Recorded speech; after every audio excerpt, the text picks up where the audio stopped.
Alrighty, what are we doing today, folks? Let's see. Let's get rid of that window. I have the content suggestions open on my other monitor over here. Let me just go ahead and stop. We got Too Mad is Dead. We'll open up these. We'll see how long they are. Who is this? Patrick Boyle. We'll just open up all of these things in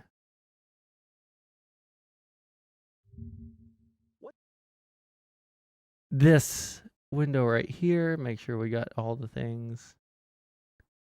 All right, cool. Should we do some drama stuff in the short term, in the early part of the stream here? Let's see here. Because Destiny just argued with Lav, and God, it's so funny seeing Lav get supposed to strip down to their shit boxers, on. but he doesn't wear boxers, so That's true. Yeah. That much I can confirm. He Darius says his trying to get dramatic hate unspanned. for it. That sounds. Let's see. Yeah, would you say to talk to your Nazi friends about it? I'd keep it hush hush if you preferred it that way. Okay. I'll see what I got in my schedule, okay? Okay. Pencil me in. How long does their conversation last? Oh my God! Actually, That's it? maybe we're not going to do this. I don't know what the last thing you said was. I was hoping you would keep You want to talking so I keep could just- doing our little sex games in front of everyone? Oh, yeah, I like it a lot, actually. I'm gooning so hard right now. This is the It's an gaming game. hour Yeah, send me a long. picture. Jesus, never mind. This is hot. I can't lie. Well, we'll start off with this. All right, just while we're chilling, waiting for people to come in. Blondie's not gonna be happy about this. I'll be honest. Not going to be happy about what? About us. About our chemistry, babe. Why? What makes you think she... You don't even know if she's straight. Maybe that's exactly what she wanted. Maybe she's the tool I used to get to you the entire time. God, that makes a lot of sense. Is that what you did with Melina too? Actually, we don't even need this to be Yeah, that was a long con. I was like, discovered he's you on TikTok divorcing? There. Years and years I was like, earlier, he's and I was like, divorcing. How much is this guy gonna like? What lengths is he gonna go to get my attention? Okay, he True. divorced. Okay, huh? let's skip forward. Shit, don't say anything. Skip. Yeah, I think if you're a man, you should try to get status and wealth so that you can have sex with women. That's like, I think that's pretty neutral. Okay, pretty this natural, isn't what they even. were talking about when I was watching. I lie. Publicly stated. Hold on, wait, Okay. Oh, Yeah, I bet she does. Demonetized. Blown the fuck Nope. out. There we Don't go. worry, Lav's used to saying. What about slurs, skin? so Do you think she's she has used better to skin? taste. Careful, I'm gonna say the N word next time. Okay, so Lav, you No, don't. no, you already did. So you're just You doing this already because did. of you're just doing. So this is the very broad overview. I do not know exactly what happened because I didn't catch the first part of this conversation. I listened to the last like 15 minutes of it, I think. I am a Lav hater. I do not think that there is a single redeeming quality about this person. She is a hardcore ultra feminist that talks about the oppression of women and about how bad men are all the time, but then like through her actions shows that her entire self-worth is bound up in her sexual like value. She's an amazing clown. She is an amazing clown, but she's also really good at like lying. If she wasn't so good at lying, it probably like if there's this thing that people do where they will have a conversation, and this happened in this conversation, okay, where they'll have a conversation on stream, recorded in front of everyone, and then they will pretend that none of that shit ever happened, or that they didn't say things that they absolutely 1,000,000% said. They'll pretend that, wait, hold on. Why are people bleeding out here? I just opened the game. Oh, there must have been an accident at work. Oof. F. But she'll pretend that she didn't say some things and that the other person did. just very, very confidently, and people will very rarely call her out on it.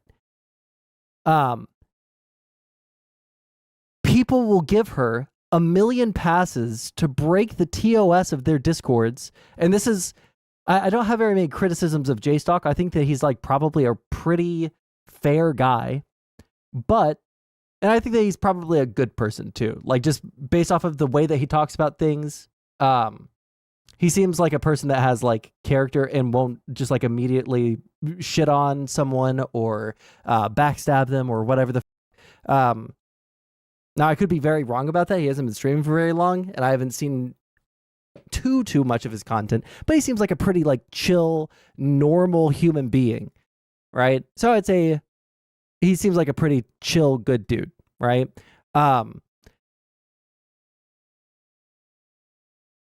Even J-Stock has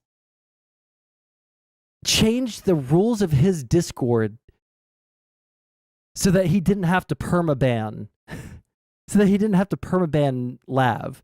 She wouldn't stop posting not safe for work and lewds of herself because, again, all of her self-worth is wrapped up in her sexual value, her sexual marketplace value, right? With the exception to Tom, he kind of drove Tom to self-destruct for the memes. I don't know it. I'm sorry. Like, I don't even hate Tom.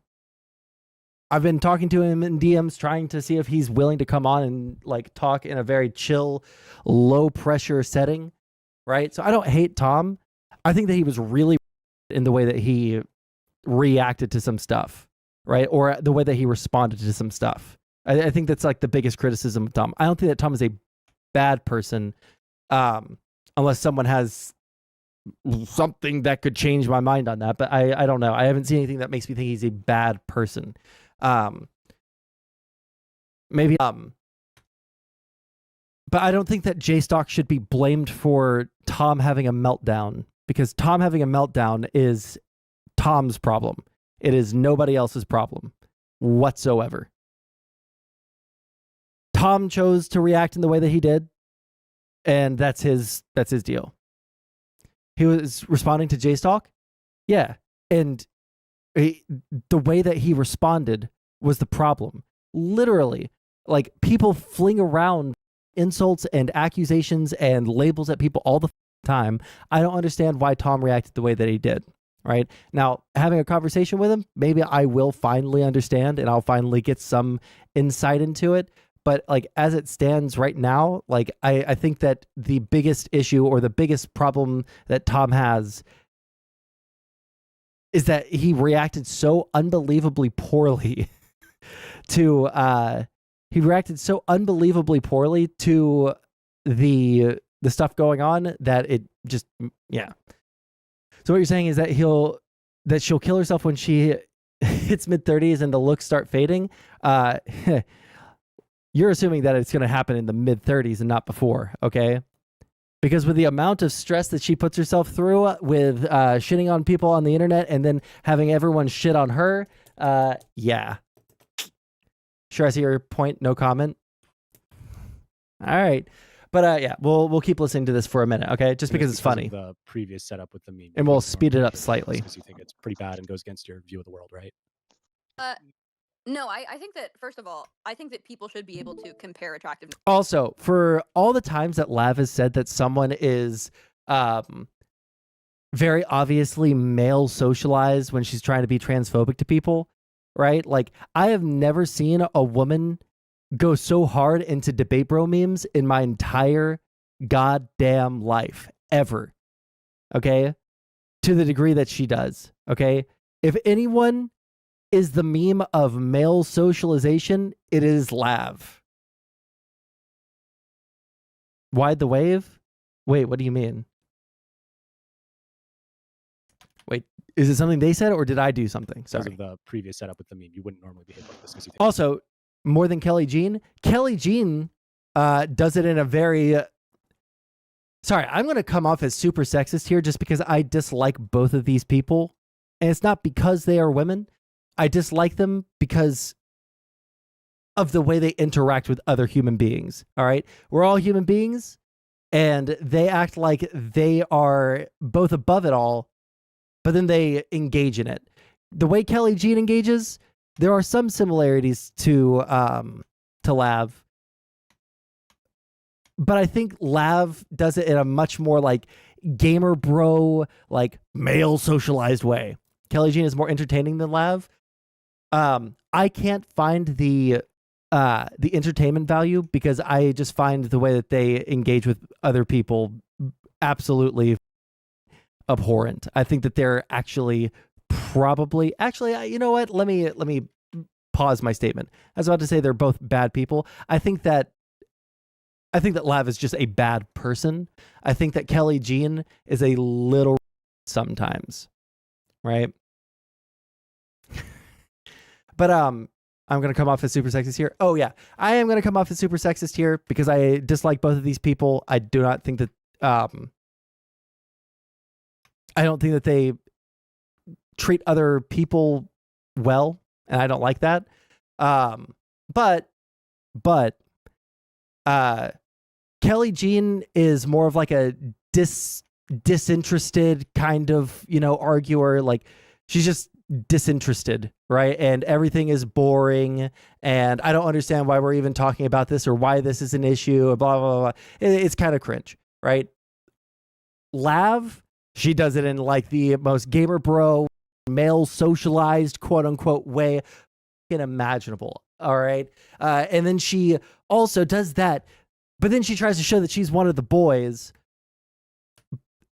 But then she also wants to be a rad femme. She also wants to be a rad femme, but then she also wants to tie all of her self-worth to how hot she is and how not everybody else is. I cannot stand Lav. Kelly Jean is at least, has some redeeming qualities, I think. Sometimes she can say something funny. I don't think that anything Lav says is funny. Anyways. I think it's pretty bad and goes against your view of the world, right? No, I think that, first of all, I think that people should be able to compare attractiveness next to each other. Man, woman, man, man, woman, woman. I think that that's just like a natural. Yeah, but when you want to do this thing where you compare your looks to everyone else's and denigrate them as people for it, right? But then when other people are sitting there like laughing at the fact that you're constantly fighting with other women about how hot you are and how not they are, you want to say, oh, you're pitting women against each other, when look in the mirror. Holy shit. Fun thing to do. But only after 25, right? I'm still, I don't think that that's necessarily misogyny. I think that that's just like regular people being judgmental of people around them, which is like a normal human behavior. Okay, you want to get back to me and Steve gooning sesh or what? Yes. I was trying to be respectful to Blondie because she's here. I don't want her to walk in on something that she doesn't want to see. Maybe she likes that. Oh, yeah, true. but she Blondie, does. do you like it? You should say what you want to say, Lav. I already did say what I want to say. You're late. You're an I know, hour but you said late. you stop. I know I work. I'm sorry. Yeah. L, skill issue, L. Some of us have responsibilities, Lav. What was I about to say? Oh, The N-word? The N-word. so yeah, I was about to say that. No, so earlier, when I came out about Steven, and I said one of the things I thought was maybe unethical about Steven was that he brings women on stream or cultivates relationships where he pins women against each other and he derives pleasure from it. And everyone was like, what? What do you Wow, mean? this is You all guys me, just fight but- each other. And No, then, you guys full. And orchestrate this and thing. then this screenshot comes out of Destiny encouraging Nope. Blondie to fight with me. Now, what does that say about me? If I'm being honest about this thing, what else could I be being honest about? Well, you're easily triggered when other attractive women are around, and it's just funny. I'm not triggered. I don't think that you realize how arrogant I am. I do not think I'm in competition Lav, with if it you didn't at bother all. you, we all wouldn't be here. If what? If it didn't bother you, we all wouldn't be here right now. Mike sucks, Jesus you lose. Christ. Yes, Mike sucks, you lose. I don't know who this other person is. I cannot stand, and I'm starting to get way more triggered by it. I cannot stand, guys, when people have shitty audio. I can't stand it. And the sad thing is, like, half the time when we're watching, like CNN or MSNBC, I feel like there are a lot of streamers that just have better audio I feel like they just have better audio than the average like mainstream news media channel. Because it feels like half of the goddamn news channels that we watch will have some crazy bug happen and they just act like nothing happened whatsoever. It is crazy to me. Anyway, sorry. Get a little triggered by that. Wait, hold on. Wait, Okay. I literally can't hear you. Can you repeat yourself one more time? Can't even hear you. Wait, who are you talking to? You talking to me? No, I'm talking to Blondie. Oh, okay. I thought you were talking Did to she me. leave? There's stuff in the background. She ran. Did she She's leave? probably. I think she's lagging out. Actually. Did anyone hear what she said? Yeah, she said we wouldn't be here if you weren't threatened by her. And she said you're a dumb cunt. And Oh. I heard that. Oh. And I fat. actually don't Gaining think too that much she'd weight. be here She says unless your she hair's was too threatened by flat. me. She 'Cause might I be was here trying to get on the before. microphone. Last there time I she is. checked, Jesus last time I Christ. checked, I thought Lav was skinny. What the hell? So just as a Uh, quick thing, okay, just as a quick thing, because I know that Lav likes to run around and write history as much as she enjoys it. Mhm. Just so that the timeline of it. Which you never do. No, I don't, because unlike you, I actually have an online reputation that I'm trying to maintain. That you're trying to So- lie about, yeah. Oh, well, Jesus. well, one of us here has a history of recorded lies across like 4 different social media Oh, yeah? platforms, and one of us And here what has are been those? streaming for. And what are 15 those? Stopping. Well, I mean, it was the fact that Hold on. Paris was 17 years old and not 19 years old when they originally hooked up. It was And you the, have proof to the contrary? Yes, I happen to know exactly when they hooked up because I know everything relating to that event. I know that you were wrong unless the birth dates Yeah, that are when did they being hook up? publicly stated. Unless the birth dates that are being publicly stated are lies. You were wrong. There's Wait, a reason why you when stopped did they talking hook about it. There's a Wait, reason why how you. do you This know? regard to the There's a. Assange. How do I know? I know everything. I hear Yeah, everything. it's I hear Yeah, everything this about is everything. unsubstantiated. You're using this because it looks good for you, but you It's have not no proof to the unsubstantiated. contrary. What do you mean? There's literally public proof of them hanging out. You have no idea what you're Yes, talking about, Lav. years later. Years later. Lav. So anyway, You think the first time they Lav. hooked up was the first time they took a picture together? no, I think That's they. Were, I retarded. think they were banging when they were 9 years old. They went to the same daycare. And No, took but the you same just have picture. no proof to the contrary of what I'm saying, yet you called it a lie. Lav, because you have it no serves your proof of your narrative. initial claim. What are you talking about? I never wanted to prove it. Then why state it publicly? You believed me. You believed me before I came out about you. What do you mean I believed you? You believed me about it when I told just you about it. I probably heard you say it and went, wow, that's crazy. What do you mean I believed you? If you're not going to No, show me evidence, you I'm not heard that and you said that's a nuke. Be careful with that information. Yeah, because it was a... Did you Yeah, misunderstand me? Okay, No, next no, no, lie, no, no, wait. Next lie. Did you misunderstand me? It was No, a next nuke. lie. Go ahead. Next lie. Lav, it was a nuke for you. Great. And it now was. next lie. Let's move on. I don't lie. You have no no. credibility. Add a video box so we can see what happens. There's literally nothing happening. It's literally J-Stock's normal stream stuff where he has some YouTube video of him, or I'm sorry, not him, some other person jumping around on Minecraft, and then a gif of Kelly Jean in the corner eating popcorn. Come home, white man. Are you one of those people in the comments of the shorts that my editor's been posting? Upsetting spaghetti about the immigration stuff? Joshua Michael too? You to stand against me my for, lie, Lav. my Are you lie. serious? Also, why does Destiny still argue with her? This guy loves self-harm. It's his fetish. That's why I started listening to this, because people started talking about Lav talking about Destiny's fetishes on stream, and his entire or her entire point was that he loves watching women fight that he's hooked up with, but then not understanding that Destiny just likes stirring shit with everybody. I lie. I literally That's told you my not to lie. leak it. You understand Hassan is my #1 political enemy. If that was actually a true statement and you could f his career up and shit, and it actually happened, It's not lying. It's a consistent thing he does. Okay. If he was only bringing on women that he hooked up with, then yeah, it would be a 100% truthful statement.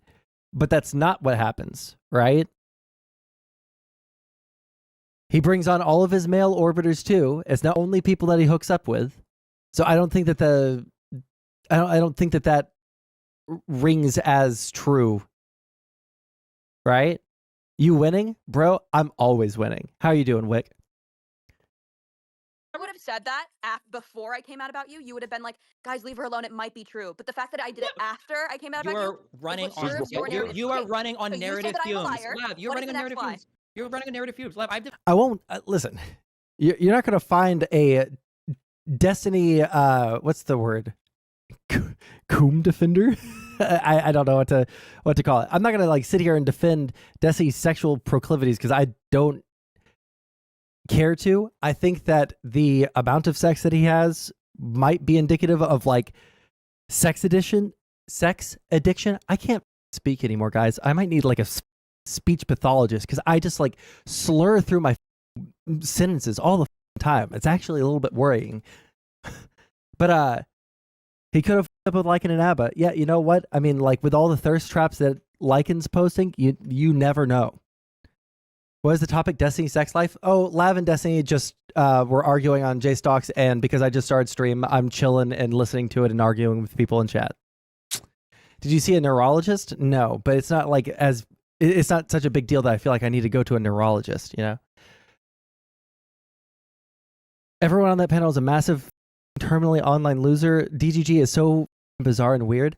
I think that DGG has the strangest combination of norm, like this. I don't even know how to even say it. It's not that they are. It's like full of normies. It's that it's full of normies and it's full of weird terminally online people. And sometimes these people are the same people, and it is a truly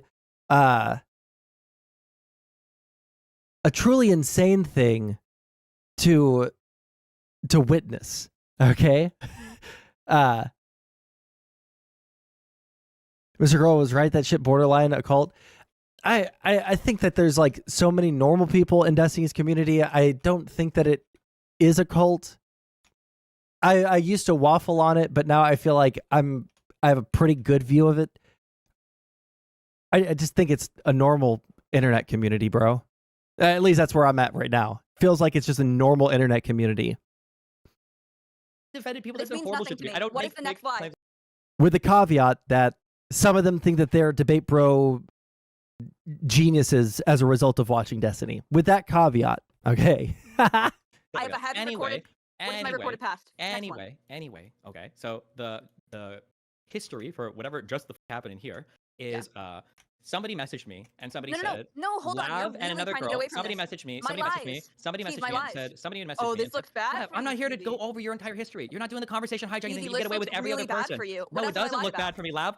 My mind is a fortress. It cannot get What by else your have I stupid lied games. about? Okay. What is my recorded If you- history of lying Lav, online? I've got it's called youtube.com/Destiny. There's a whole archive of them there if you want to go explore on your own. I'm not doing your homework for you. So Okay. what is the next thing I lied about? Please. Okay, let me tell you the next thing. Sure, here's the next thing I lied about. So the history of this particular event was somebody messaged me and said You that can't do Lav this. is getting You can't call really me a mad. liar and then do this. Yep. So somebody said Lav is getting really mad because other people are posting lewds in the lewds channel, and Which then was somebody not else messaged real. me and they were like, yeah, this one girl started posting lewds, and then there's a YouTube video on Gisticle stream of Lav joining Discord, I think, to complain about you guys being turned against each other or something. And then after I listened to like 2 minutes of that YouTube video, and then I started chatting with my friend, and she's like, oh, I don't know, like, should I do this, blah blah blah. And I was like, you should do it. You look good. Post videos till Lav kills herself. I think it'd be funny. I'm being a bit hyperbolic. I don't want my queen to kill herself, obviously. But yeah, this was Obviously. What would after you do without My that? queen. I got roped in to this way after you guys were already fighting. I'm not the So instigator. wait, what's my here. lie I'm just here? enjoying it. Yeah, at least they're not at least they're not dying on the hill, going down like the violinists on the Titanic, playing the theme songs of lolicon animes. Okay, at least they're not doing that. Lie here. What was the lie here? Well, one lie is you say I talk differently to you privately than I do publicly. Second lie is No, that you you got do. the narrative and the timeline wrong on this. A third lie is you think I've only been friends with this girl for 2 weeks, which is really funny. A fourth lie is you said I was the instigator of this conflict. Even Wait, though I doing said half I the conflict thought. already That's happened. not a lie. I said I thought that you You're guys had asserting it already- as part of your narrative. Of course it's a lie. You're using it to build a story to make a Oh, conclusion. you are grasping at straws. You No, windbag. grasping at Holy straws is shit. what you're doing when you're saying, No. Destiny, this is you turning women against each other. I was just watching 2 women fight that I haven't hooked up with. I think it's funny. Steve. Leah, Guys. Leah, way. Leah, Okay, so for Leah, one, this isn't a good you look know, for you for right one, now. Leah. For one, your audience was obviously trying to get you to be in drama. Obviously, they're thirsty. You know that your No, audience they does aren't. that. I just happen to. The only reason I'm involved No, is they're because you not. happen to run into somebody that No, I they're happen to not, know. Steve. Correct. Lab, I just started talking in this Discord like 3 days ago. No, I have traditionally I'd like never joined this fucking Discord. No. What do you mean? Okay, Nobody's this trying to is get what me involved in happened. here. This is what happened. She immediately upon joining the Discord, I think this week, tries to befriend me. I'm like, sure, we could be It friends, literally whatever. happened just a couple of minutes Then, ago. Today, out of nowhere, How's it going, she tries Tron? to fight with me about like sex work or something, and is like really passive aggressive and weird. And I'm like, girl, I wasn't passive what? aggressive. I was aggressive aggressive. You suck. Weren't you calling her? I wasn't passive aggressive. I was aggressive No, that was aggressive, just you no, stupid that was cunt. just friendly because I was like, in this photo, and then she was like, oh, I'm just trying to be like you. It was friendly. It was fine. No, Oh, okay. Well, hey, for the general schizo chat in here, you should just post the logs of both those things, and then boom, you got it. Yeah, Do you it. actually can do that. Yeah, you should do that. You should post logs of being like, hey, I want to be your friend, and then her being mean to you out of nowhere in the channel. Yeah. No, there are actually logs of that. I don't know how to find them Post though. them. You don't know how to find them anywhere? Oh, No, I fucking don't know how to cope. search in the search bar. Well, I'm you sure would that type someone it. You can do Control F, and then you would do @ and then you would do what's her name? The other person's name in this Discord server. Can I speak? I don't know. Can you? Go ahead. I didn't say I want to be friends. I said I want to be allies because I know you love to tear other women down. So No, that is not what you. Okay, girl, your logs are about to literally come out. I Why know, are and you all lying of them now? say, let's be allies. Receipts. Oh my god, girl, this I just don't even want to. Okay. Lav, the day she posted the lewds in the channel, the first thing on stream is you calling them out. What are you Yeah, talking you about? suck my dog. You started, you The lose. day she posted them, you started being competitive and called it out. Oh wait, in so here are chat. the logs. I don't want to replace Lav. She is my ally. Carrier, I want to be ally. Stop it. No, That it was before that. It was before that. It was before that. Before that. Okay. Yeah. What were the logs before that? Her tagging me, like reaching out to like. When you say talking directly reaching to me. out, does that talking directly? So she DM'd you? No, like I think she added me like in the chat. Every time I just said I want to be allies. But okay. Sure. Don't. Is that different than being friends or friendly? Yes. Yes. Yes, it is. No, it's not. Like I know that for the sake of your argument, it's different, but generally, no, that is the same thing. Then why didn't You a you say girl, friends? Lav. That's I- crazy, but okay. Carrier and I are Ally. friends, and I think that anybody like referring to anyone else as an ally is ultra giga cringe. Sorry, not sorry at all. That is, can I call in? Depends. Why, Extreme Dad? Is there something specific you want to talk about? Could you imagine being in a relationship with Lav where you know she would just continually with your head? I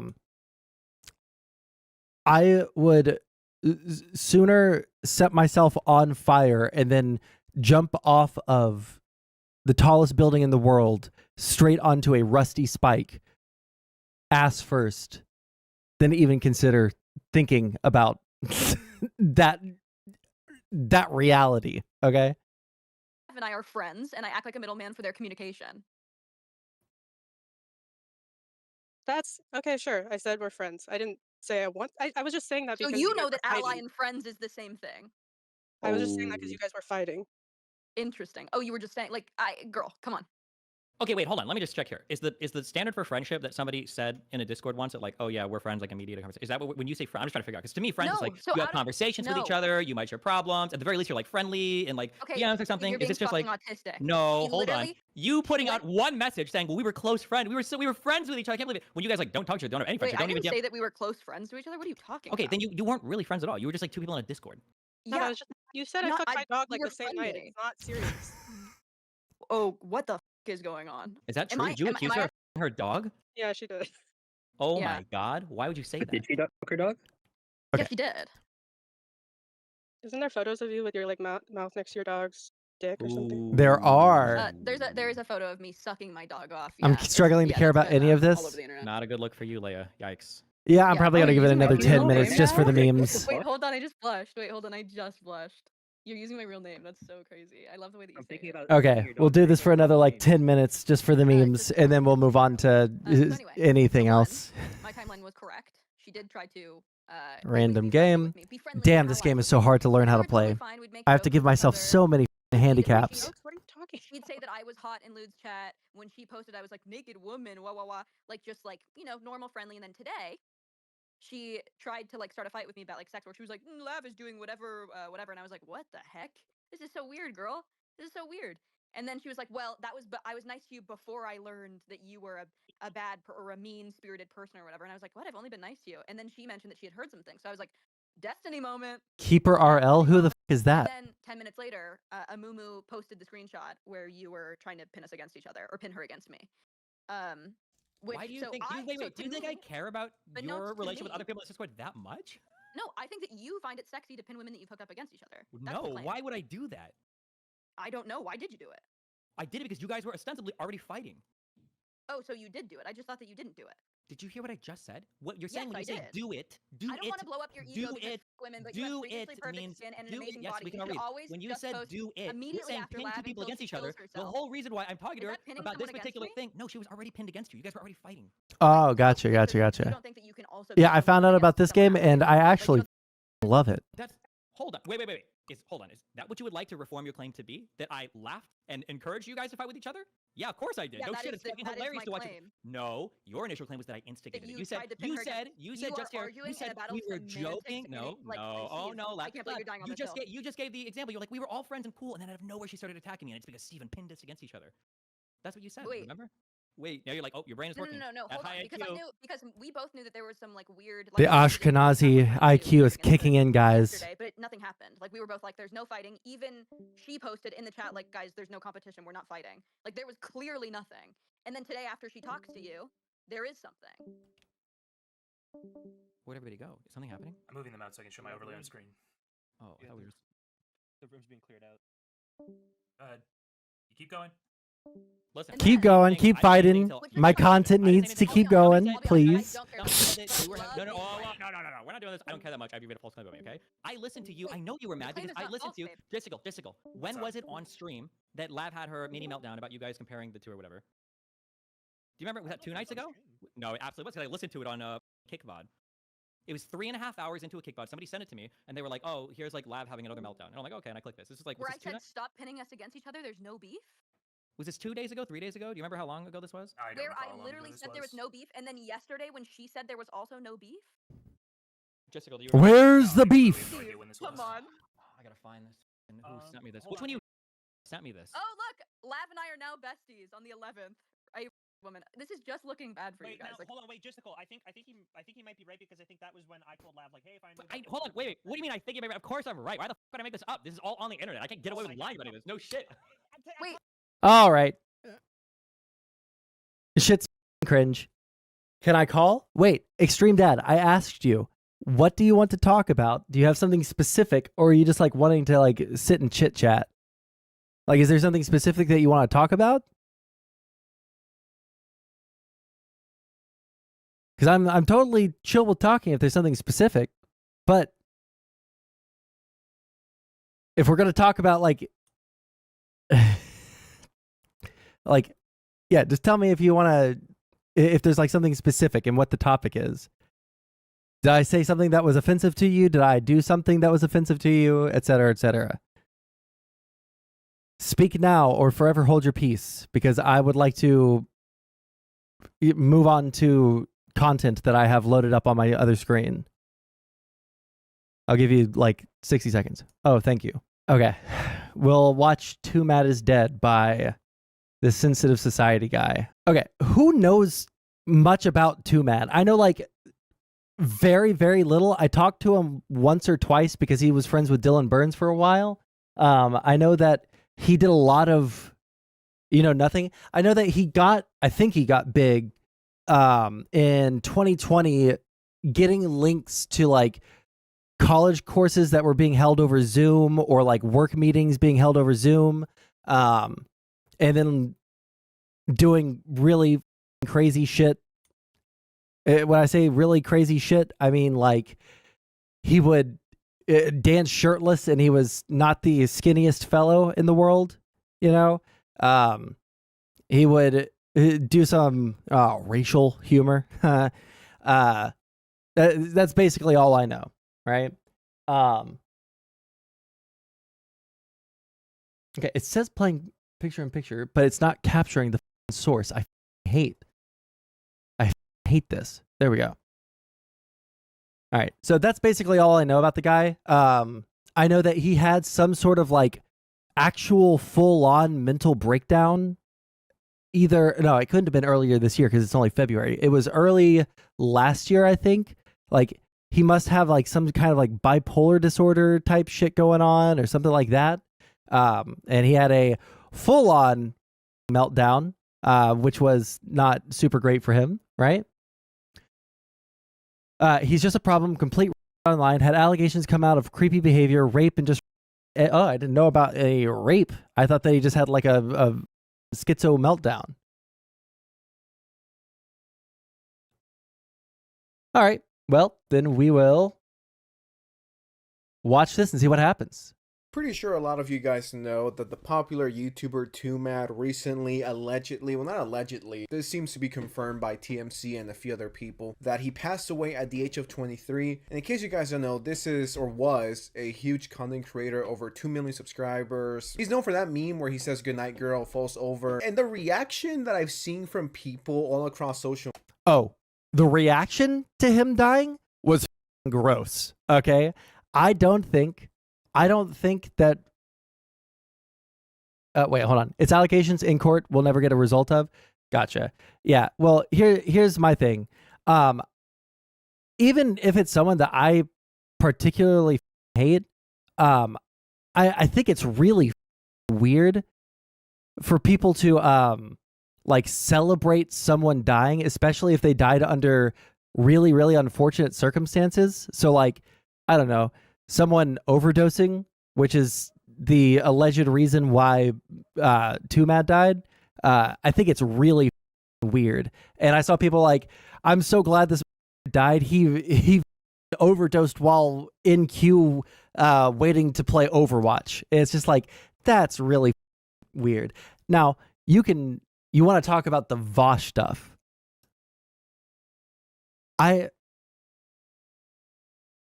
Shoot me a DM, all right, about why you want to talk about the Vosh stuff. I'm probably not going to, but if you have something interesting to say about, then maybe. Okay, let me finish this though.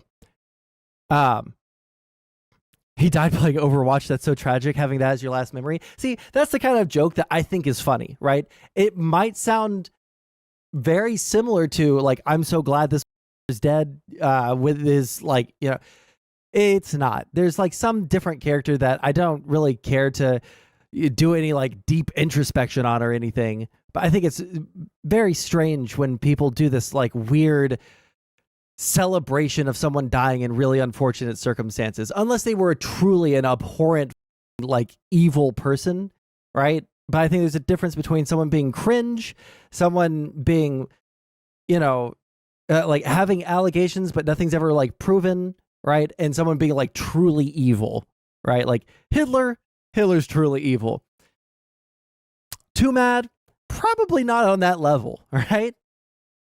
Media is mixed. If you've been keeping up with the channel or you've seen other people talk about him, over the last year and a half, he's completely lost his mind. There's some very serious, I don't know if the lawsuit's still ongoing, but he got accused and he admitted to doing some pretty nasty things. I was never a fan of 2Mad, and my opinion on all of this is, I really don't care. I'm not really going to feel bad for someone who confirmed that he was a weirdo and a creep towards someone who was underage. And the reason why I dislike him is not because he's edgy. You know, I don't care about that. Be as edgy as you want. That's not the issue here. The issue is all the stuff he's done over the last year. I don't know. I can't feel bad for people like this. You know what I mean? It will be the same if, I don't know, EDP dies tomorrow or Minilad dies tomorrow. Am I supposed to feel bad? Am I supposed to feel sad? And the article says YouTuber 2Mad dead at 20. You don't have to feel bad or sad, but like celebrating is a completely different ball game to that, right? Am I out of touch here? All right. What about Lav? Is it free game when she dies? Like even Lav, who is someone that like genuinely just like hearing her speak gets a rise out of me. All right. That's because I'm a misogynist, not because, you know, she's wrong or no, I'm just kidding. It's because she's wrong all the time. But even at that point, I probably wouldn't be like celebrating. It'd be like a tragic death. I don't want her to like literally die. However, if she were to disappear from this space forever, I think that we would all be better off for it. 23 investigated as possible OD. It got updated about an hour and a half ago, and it says an eerie fact about one of the last things 2Mad appears to have been doing before he passed. According to his Discord page, he was playing Overwatch and seems to not have changed his active status for nearly a week. Law enforcement sources tell us that the internet personality was found unresponsive Tuesday night at his Los Angeles area home. This is after someone called in to ask for a welfare check. So maybe a family member, maybe a friend, they were like, yo, he's not answering me. He's always, because he was pretty terminally online on Twitter. He would, I'm not even kidding, he will tweet like 100 times per day sometimes. And just because I don't like this guy for multiple reasons, it doesn't mean I don't feel bad for Yeah, it sounds like he had like a bipolar breakdown. Did anybody ever get any confirmation as to whether he was bipolar or not? for his family, because losing a brother, son is one of the worst things, if not the worst things that could happen to you. So I'm not here to clown on the family. I'm not here to be disrespectful to the family. Something that happens when people die, and not just online, but in real life, because well, I've seen it. I've had family members pass away. Is that as soon as they die, they immediately turn into the greatest human being ever. Like, let's be realistic. Some people are just blinded by that. We were told 2Matt hadn't been heard of in several days by concerned parties, and he even missed some appointments. It wraps up with 2Matt was involved in controversy as of late and seems to be off the radar in recent months when it came to his content creation. So one of the reasons why he stopped uploading to YouTube, from what I could tell, is because of the allegations that came out about 10 months ago. Like, if you just Google it right now, it was straight up 6 months ago. 2Matt has snapped, 2Matt responded.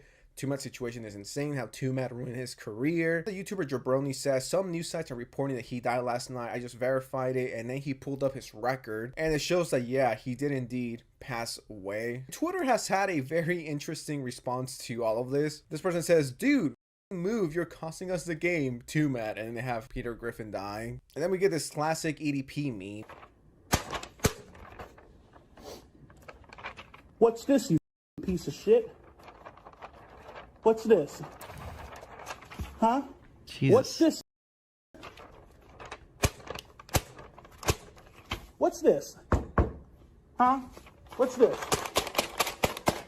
What the is this? Guy playing Overwatch. Yo, it's been 5 minutes. Where did he go? 2Matt. He says these are kind of dark, but you know, it seems to be in line with the type of humor he was into. So I doubt he will be pressed or pissed off at these memes. I mean, these are going crazy viral. 2 million views, 50,000 likes. And then this person says, brother died with Overwatch open, LMAO. And then it shows his Discord. Out of all the games, I don't know. I would have gone out with like Halo 3, in my opinion. And then this is where we get into an even this guy's interesting and even base? crazier situation. There's this YouTuber who's called Yaminsky, and he's a pretty big one. He has like 2 million subscribers, and he was helping a girl, the girl that was allegedly assaulted by 2Matt, in a lawsuit, because I believe she didn't have the funds necessary to do it. So he decided to help her out with that. They were working together. This is like 5-6 months ago. And within 30 minutes of 2Matt passing away, he tweeted this: can finally say it. 2Matt was a and a pet. Over the last few years, he tried to murder me multiple times for helping the police and detectives in multiple states to investigate a lot of horrible things he's done. And I know there's going to be a lot of people. Oh, man. Oh, this guy's dead. He can't respond. Just going to say that he tried to murder me. What the? Oh, yeah. He tried to murder me, dude. He totally tried to kill me, bro. We're going to be like, well, now he's not here to defend himself, so this is completely unfair. He had 8 months to defend himself, and all he did was respond to videos acting silly and not take any of this shit seriously. He was tweeting all the time. He had 6 to 7 months to respond, to clear his name, to get stuff done. He didn't do anything because he didn't take it seriously. Now he's not here to defend himself, and then we're never going to hear the other side of the story. Where have you been the last 6-7 months? He had time to defend himself, okay? It's not like he was silent. He had his platforms, millions of subscribers. He could have addressed everything. He could have tweeted something normal for once, but he didn't. And the guy he could have tweeted something normal for once. Jesus. Lives by getting behind a wheel and going head on the freeway while being high on illegal drugs. He didn't succeed as he was overdosed before killing anybody, so he tried it again. Despite him trying to murder me and multiple innocent lives, I've been trying to help law enforcement to make sure he's safe and doesn't harm anybody. Please remember that he's a and a he continued to prey on the vulnerable even after the police got involved, including a 13-year-old in a mental hospital. The tragedy doesn't excuse any of his actions. I will address a lot of stuff when I fully collect my thoughts. So this tweet is absolutely blowing up. This has 14 million views. When the proof drops, it's like, what could be done at this point? You know what I mean? I'm not trying to discredit anyone or be like, well, now it's useless. But like, the guy is gone. He's not going to face any other consequences besides people making memes on him on Twitter and laughing at him because his stupid ass died playing Overwatch. Dying playing a mid game? Kind of lame if you ask me. Holy shit, I know who the 13-year-old is. He used to post pictures of her on his Instagram. Take that with a grain of salt. We have people being like, really sorry you've been dealing with this. Holy shit, it's been so much information in such a short time. People are extremely confused, and rightfully so. It's just a very confusing situation. We're gonna have to wait till his video or the evidence drops. At this point, the only thing we could hope for is that the girls who were abused by him, you know, get the help they need, because those are scars for life. I'm really holding back here out of respect for the family, because I don't think they should be dragged and made fun of and be like, haha, this or that. You know, it is what it is. And something that I noticed a few minutes ago, I mean, I posted this on Twitter, was the fact that Tumad blocked me on Twitter. I don't know when this happened, and I completely forgot that I had drama with him. Okay, this is such a cringe video. I'm so sorry. That is the cringest. Like, oh yeah, I'm gonna make this video about this guy dying. Also, I guess I had beef with him, and he blocked me on Twitter. So like, I'm kind of involved too. Like, it's no big deal or anything. Bro, I'm sorry. Content creators are all subhuman. I can't stand them. Oh my God. Okay, we're moving on. That was super cringe. What else do we got here? Looking at all the things that people have been posting in the content suggestions. All of them make no exception. Oh yeah, me too. I am included in this. All right. I am not guilty of anything here. All right. I've messaged people who are involved in dramas, trying to dip my toe into the viewer pool. All right. 1 second. Okay. What does anybody know? Okay. We'll do like news memes now. Okay. Like actual news memes. What is this going on with Fani Willis? This is the, I think, prosecutor of Donald Trump in Georgia, the Georgia case. Wait, do we have a foreign aid bill that isn't tied to immigration that they're still not willing to pass? Mike Johnson is still refusing to let the lower chamber vote on a foreign aid bill, which passed in the Senate earlier this week with bipartisan support. In his weekly press conference yesterday, Johnson claimed that the House, quote, wasn't going to be forced into action by the Senate. But he blamed the Senate for the House's own... Trump would never leak horsecock lolicon? What makes you say that? Have you seen his hard drive? I'm not convinced. We'll address that. We'll see what the Senate does. We spend a lot of time on the House side awaiting the Senate's action, and it's frustrating sometimes, but that's the way the process plays out. We are not going to be forced into action by the Senate, who, in the latest product they sent us over, does not have one word in the bill about America's border. Not one word about security. We have to address this seriously. We have to actually solve it. Yo, what the? Wait, when was this video posted? Oh, 13 hours ago? Wait, I'm sorry. Am I having a stroke? Am I having like continuity errors in real life? Because I thought... No, please tell me if I'm super off base here. I thought just like last week or the week before, there was a bipartisan bill written by the Senate that included both foreign aid and addressing the southern border. Am I having a stroke? Am I wrong? We are not going to be forced into action by the Senate, who, in the latest product they sent us over, does not have one word in the bill about America's border. Not one word about... I have to question the... I have to question the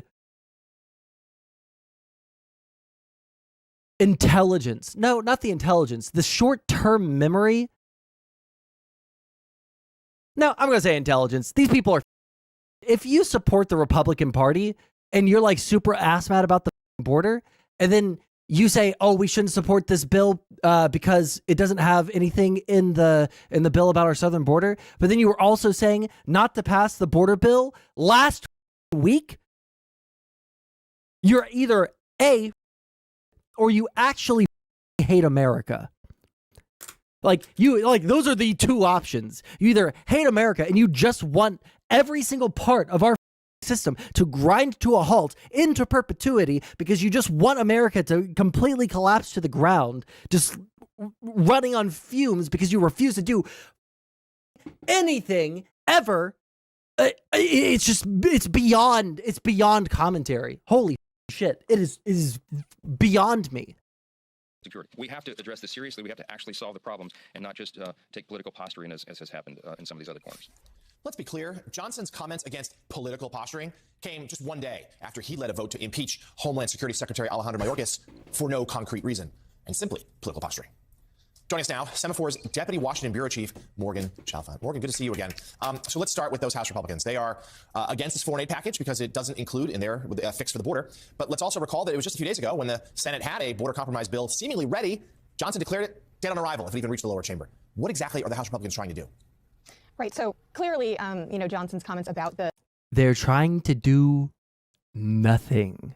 They're trying to do nothing at all. They don't want to do anything. They're up in Washington, D.C., doing what conservatives claim all politicians do, but it doesn't seem like all politicians do this. It seems like it is a uniquely Republican lawmaker thing to do, to get elected into office and then go to Washington, D.C., get paid. How much do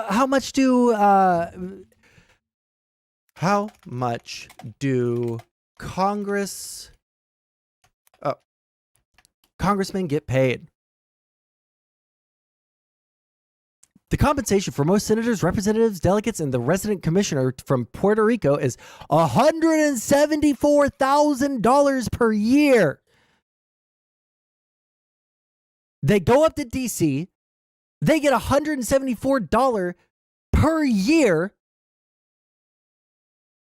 welfare check so that they can jerk off and do absolutely nothing. Because that's what their low IQ, country bumpkin, no teeth having, skull eating constituency elect them to do. Holy shit, I hate them. The package being dead on arrival were part of the reason why the Senate border security deal was derailed. Now, I think it's unclear the path forward for this foreign aid bill. Johnson obviously has said a number of things. He said he doesn't want to take up the Senate package as is. He wants border security after helping kill that previous package. He also has suggested that he would deal with the different items separately. But I do think that we're going to see more from some moderate House Republicans in the coming days about some kind of alternative solution that includes border security. I'm not sure that's going to be palatable for House leadership, though, just given their stance on having H.R. 2, their border security package, be part of this foreign aid bill. So there's a lot of questions. Nope. This was the new Senate foreign aid bill. $60 billion in military support for Ukraine, $14 billion in military support for Israel, $9 billion in humanitarian aid for Gaza, West Bank, and Ukraine, $4.8 billion for partners in the Indo-Pacific. We talked a little bit about this last stream. The alliance between Australia, Japan, India, the U.S., and possibly in the future South Korea. About whether or not this can move forward. And that Republican House border aid package would stand little to no shot of getting through the Senate. So the stalemate continues. So Morgan, your latest piece for Semaphore reports, though, on an effort by Democrats to potentially force a vote on that foreign aid package in the House, trying to get around Speaker Johnson. It seems, tell us what that would be, and truthfully, just how feasible is it? Yeah, this is something called a discharge petition. It's been under discussion by Democrats, including even last year when the White House first submitted their request for Ukraine assistance. It's tricky. It requires a majority, 218 votes, to sign on basically this discharge petition. Oh, it's tricky. It requires a majority, 218 votes to sign on basically to this discharge petition to force a vote on a measure. The reason it's tricky for Democrats is because there are progressives like Alexandria Ocasio-Cortez who will not sign on to this because of the Israel aid. And I think there's also not a ton of appetite right. I cannot stand. I thought that AOC started to get based once Nancy Pelosi took her under her wing. But then she's willing to do like the Republican thing where she'll participate in axing a bill that needs to be passed. right now among Republicans, even moderate Republicans, to sign on to something like this because it would be them bucking their leadership. Now, does this change as the time goes on? And the situation for Ukraine gets more dire, and these Republicans that do want to see Ukraine aid passed, lose their, patience and want to see something on the floor. That's possible, but right now it doesn't. It looks like this idea is running into a lot of trouble and will not be the first step. So, Morgan, it's been a run of bad headlines for the speaker. His first attempt to impeach Secretary Mayorkas failed. They did get it done this time around. We've seen the complaints about the bill, the border security, the foreign aid. His majority just shrunk with Tom Suozzi winning the special election in New York earlier this week. How secure is Johnson's grip on the speakership?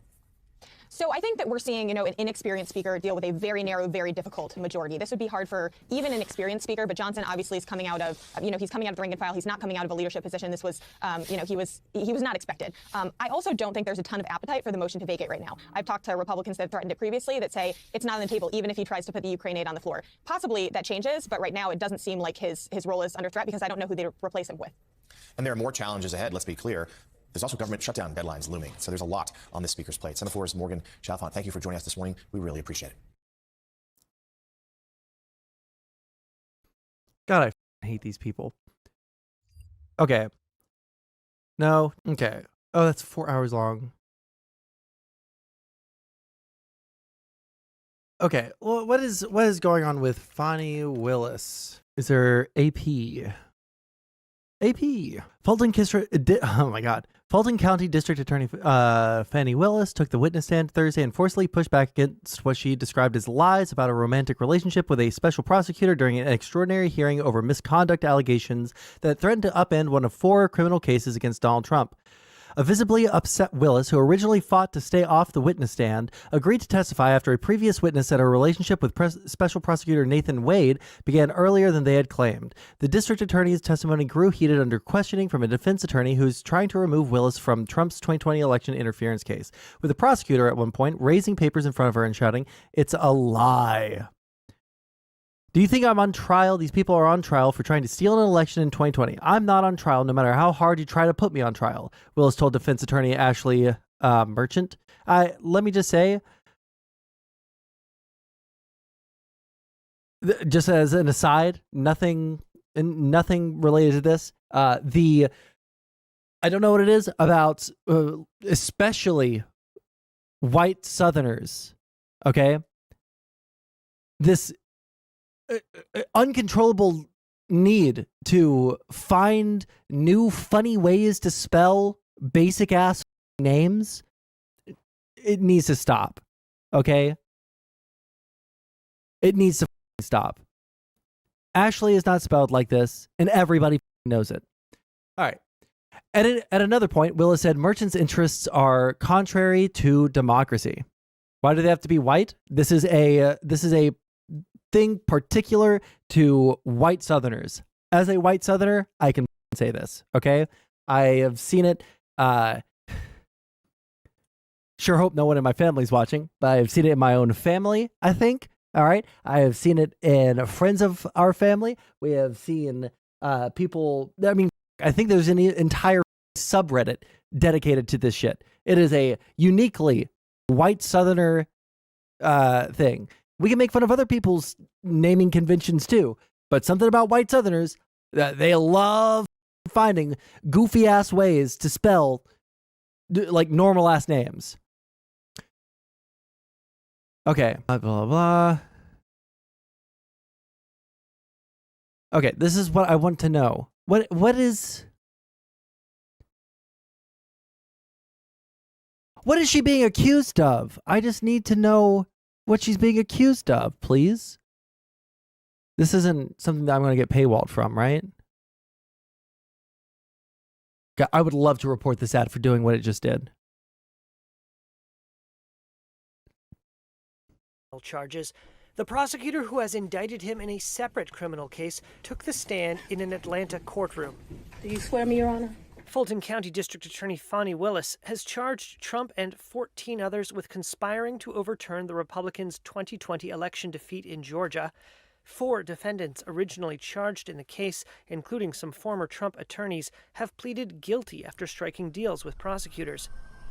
But the case was roiled after an attorney for one of Trump's co-defendants accused Willis of having a, quote, improper clandestine personal relationship with Nathan Wade, an outside lawyer Willis hired as part of the conspiracy prosecution. So you filed, let's see, you filed your first one, it looks like April. Attorney Ashley Merchant said Willis essentially hired her boyfriend, who, in exchange, spent the funds he earned from the DA's office on lavish vacations for the couple. Isn't it true that he paid for the cruise and the flight on his credit card? Willis on Thursday acknowledged a romantic relationship. Wait. Okay. I don't know what could be considered an improprietous relationship, or whatever the correct way to say that word is. I don't know at what point it would rise to the level of being a conflict of interests, right?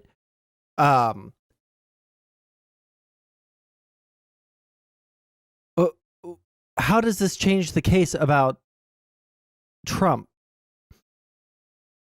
And then, on top of that, if he's being paid to do this by the state, the money that transfers from the state to his bank account is now his to spend. And listen, it could come out that if there is something wrong with this, or there might be like some aspect that I just like don't understand. I'm just now reading about this for the first time. All right, listening to it, whatever. Does anybody know? Relationship between the two, which she said ended last summer, and claimed she repaid Wade for all the travel. I didn't ever make him produce receipts to me. Whatever he told me it was, I gave him the money back. And the district attorney, accustomed to interrogating witnesses in the courtroom, bristled at being on the receiving end of questions from the defendant's lawyers. You're confused. You think I'm on trial. These people are on trial for trying to steal an election in 2020. I'm not on trial, no matter how hard you try to put me on trial. The televised proceeding included dramatic moments when Willis accused the defendant's attorneys of lying in their court filings. No. This is the truth, Judge. And it is a lie. It is a lie. Ms. Willis? You see. Mr. Sena, thank you. We're going to take 5 minutes. Be back in 5. Thursday's hearing is part of an effort by Merchant and other attorneys for Trump's co-defendants to have Willis disqualified from prosecuting the case. The case is one of 4 criminal prosecutions Trump faces as he closes in on the Republican nomination to challenge Democratic President Joe Biden in November's election. Trump has launched multiple challenges that could delay the start of his trials by weeks or months.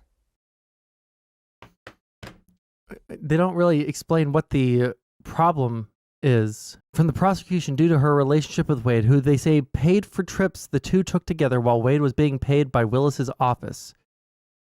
But the office didn't pay for he was being paid by them for work that he was doing. Wade on Thursday denied accusations that Willis financially benefited from the relationship, giving her an incentive to prolong the prosecution.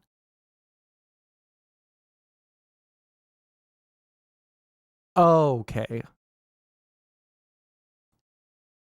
Every single other aspect of this, if this is what the issue is, that they were trying to prolong the prosecution so that they would continue to get paid, that seems insane to me. Because they've been trying to speed up. I feel like every single prosecutor against Donald Trump has been trying to speed up getting him into court.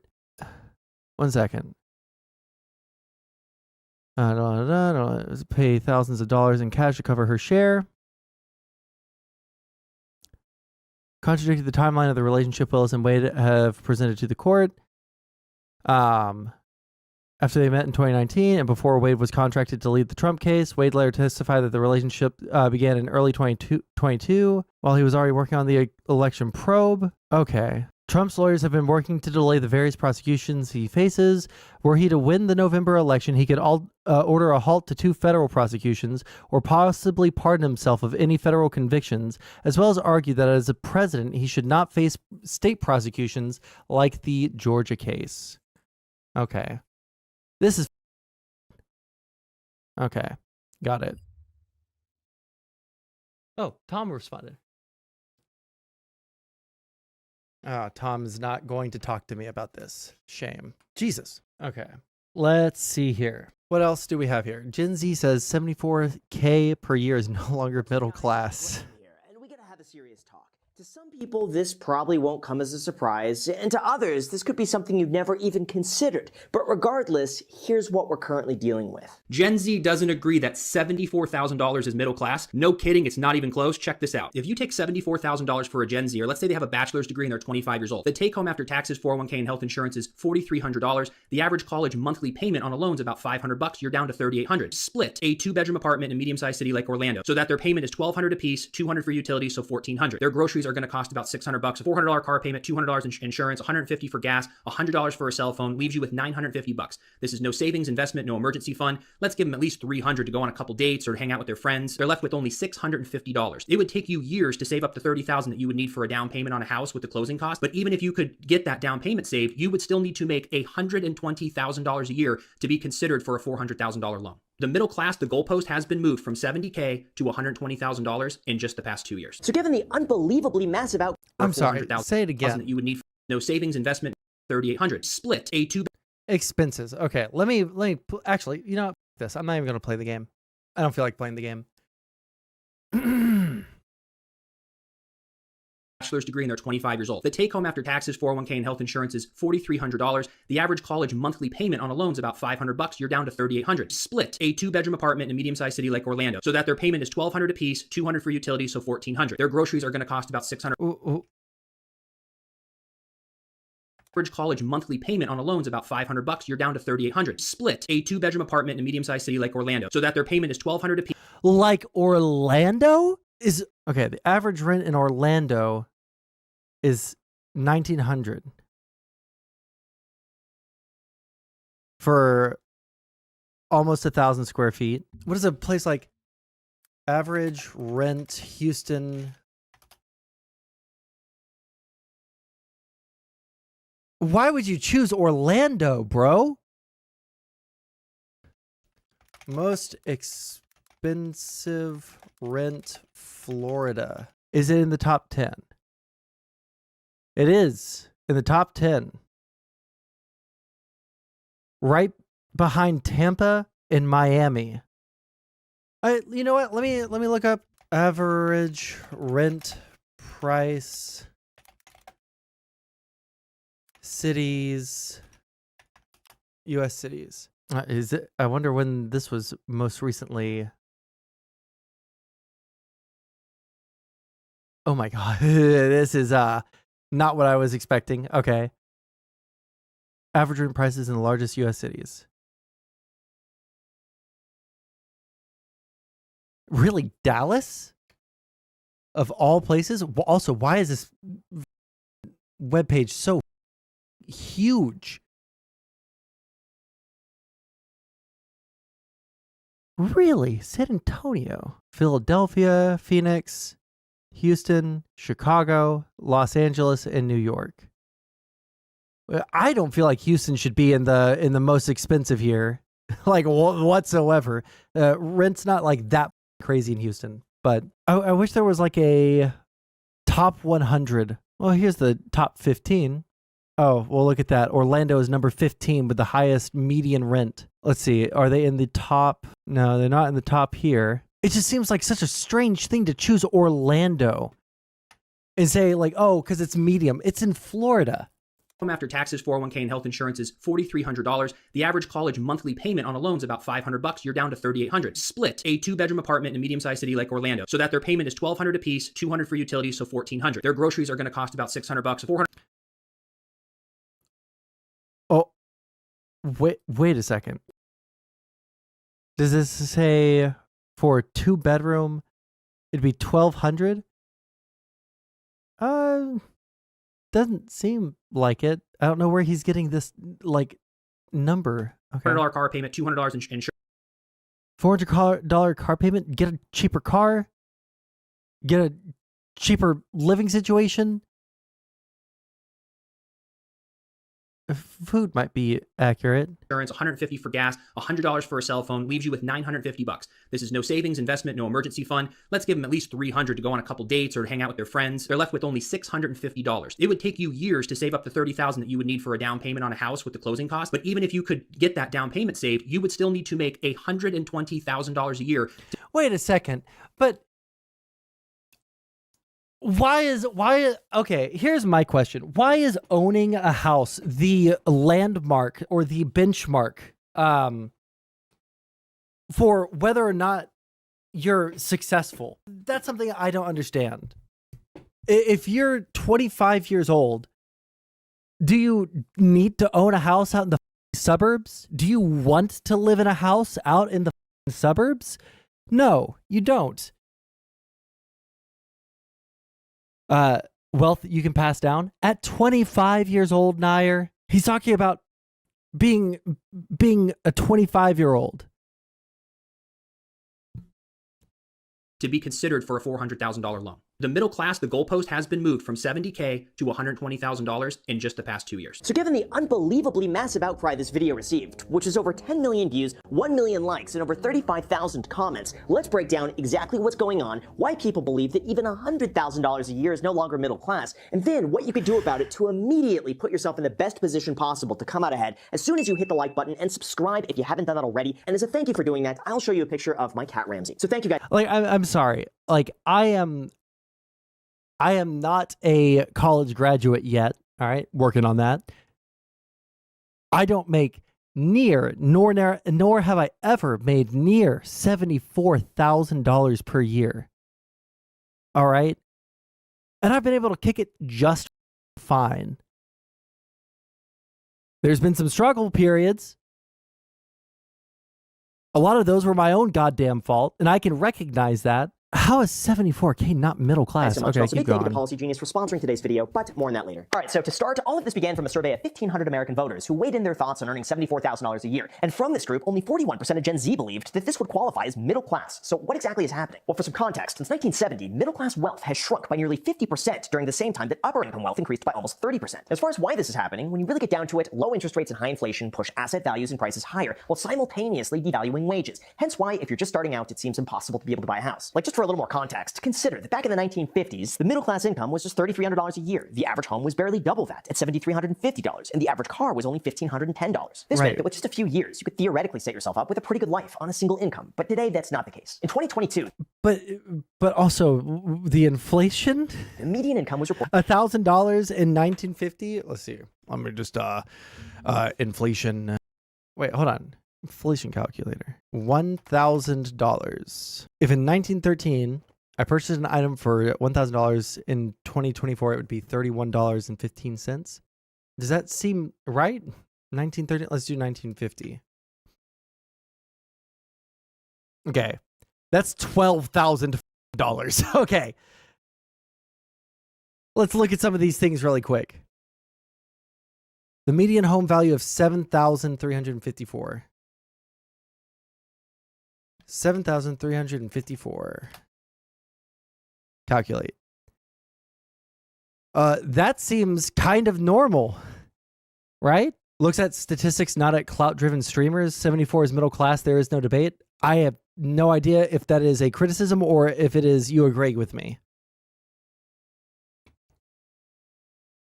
double that at $7,350, and the average car was only $1,510. This meant that with just a few years, you could theoretically set yourself up with a pretty good life on a single income. But today, that's not the case. In 2022, the median income was reported at just over $40,000. The median home cost $417,000, or 10 times higher than that median income. And the median house? Hold on. I'm gonna look at something really quick. But I'm gonna do it off screen so that I don't dox. Average home price. Okay, yeah. Okay. Never mind. Okay. could theoretically set yourself up with a pretty good life on a single income. But today, that's not the case. In 2022, the median income was reported at just over $40,000. The median home cost $417,000, or 10 times higher than that median income. And the average used car had a list price of $26,500. So yes, everything is getting dramatically more expensive, lower class incomes are increasingly more common, and it's seemingly only getting worse. It's pretty... Can we ever, and I wonder if people do this, can we cut out like the luxury cars and like the $1 million homes and then see what like the average person would actually be looking to afford and then look at that median price? Don't listen, if you're a Gen Zer and you're making $74K a year, let me tell you something. If you're buying a BMW, if you're buying a luxury ass car to flex, you deserve the $600 payment. You agreed to it. I own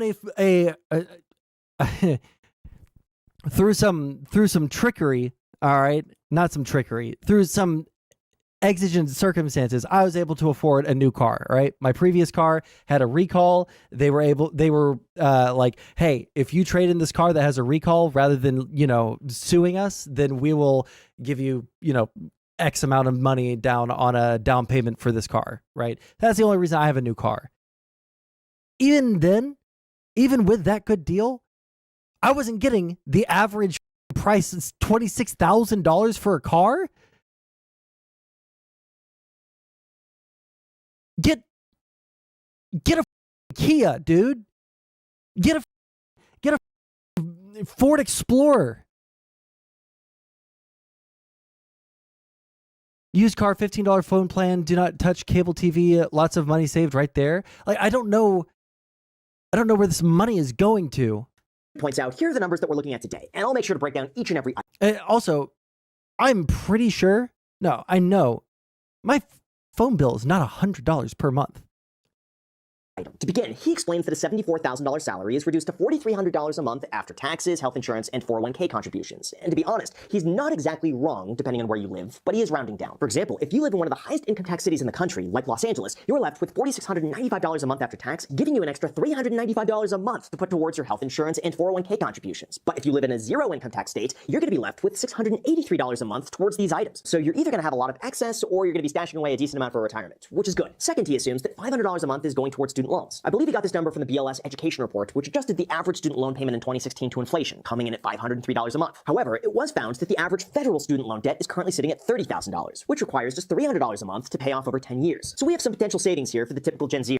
Also, if you have not entered college, or if you are very early on in college, heed my warning. As someone who has been in college for too long because I couldn't stop changing my majors, I couldn't decide what I wanted to do. All right.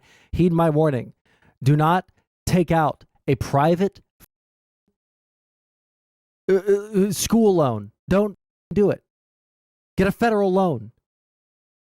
Get a Pell Grant. Go to community college for 2 years. You don't have to go.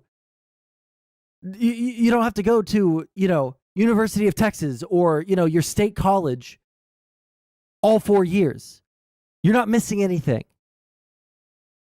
You're spending money that you don't have to spend. Never, ever get like a Sally Mae student loan. All right? I did that my first year of college. Never again. Didn't do it ever again. Go to community college. You don't have to go to a 4-year university for 4 years. Go for 2 years. Get your associates. Save yourself thousands of dollars. I am currently enrolled full-time at a community college. In total, I'm going to pay like $1,400 for the classes and all of the extra shit that I need to get. I also don't pay for my textbooks. Anyways. Here, if they went to college. Third, we have $1,400 to split a 2-bedroom in a medium-sized city like Orlando, Florida with utilities. Again, this doesn't seem unreasonable, but I did find plenty of really nice homes that were renting for $2,000 a month or $1,000 each. And with the average Orlando utility cost coming in at $179 a month, realistically, your $1,400 expense could be reduced to $1,100 a month. Fourth, we have $600 a month for groceries, which works out to be $20 a day. Again, this is highly variable depending on a person's diet and how much food they eat. But SoFi found that the average cost of groceries for a single person was $102 a week. And to me, that seems a lot more reasonable for a person in their 20s, as long as they make it a regular habit to cook food at home. Fifth, he calculates $400 for a car payment, $200 for insurance, and $150 for $400 for a car payment. I don't think I've ever had a car payment that much, even with the current car that I have. I just can't. I can't imagine. Maybe I'm just like an abnormal person, and this could be like entirely the case. I could be very abnormal here. I don't understand people buying expensive ass cars that do exactly the same shit that you would get out of, like, I don't know, a Ford Explorer or a Kia Forte or a Toyota Camry that are going to be significantly cheaper. Right? Like if I look up like Toyota Camry. So if you get the brand new LE, it's 26. If you get a, oh wait, hold on. Is there, if you go to CarMax, and let's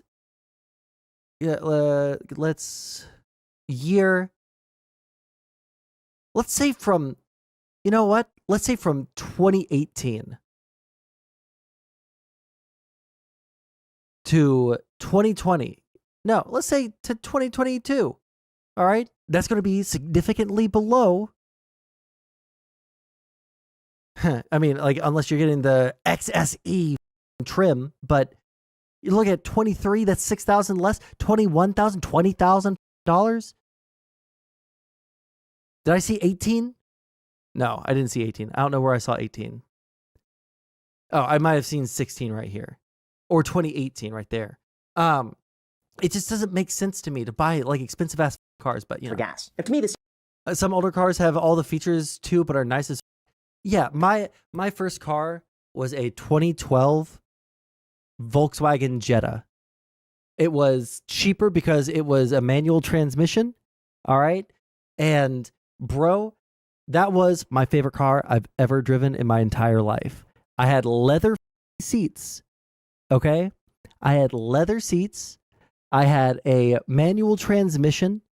I think I had Bluetooth, but I might be wrong on that.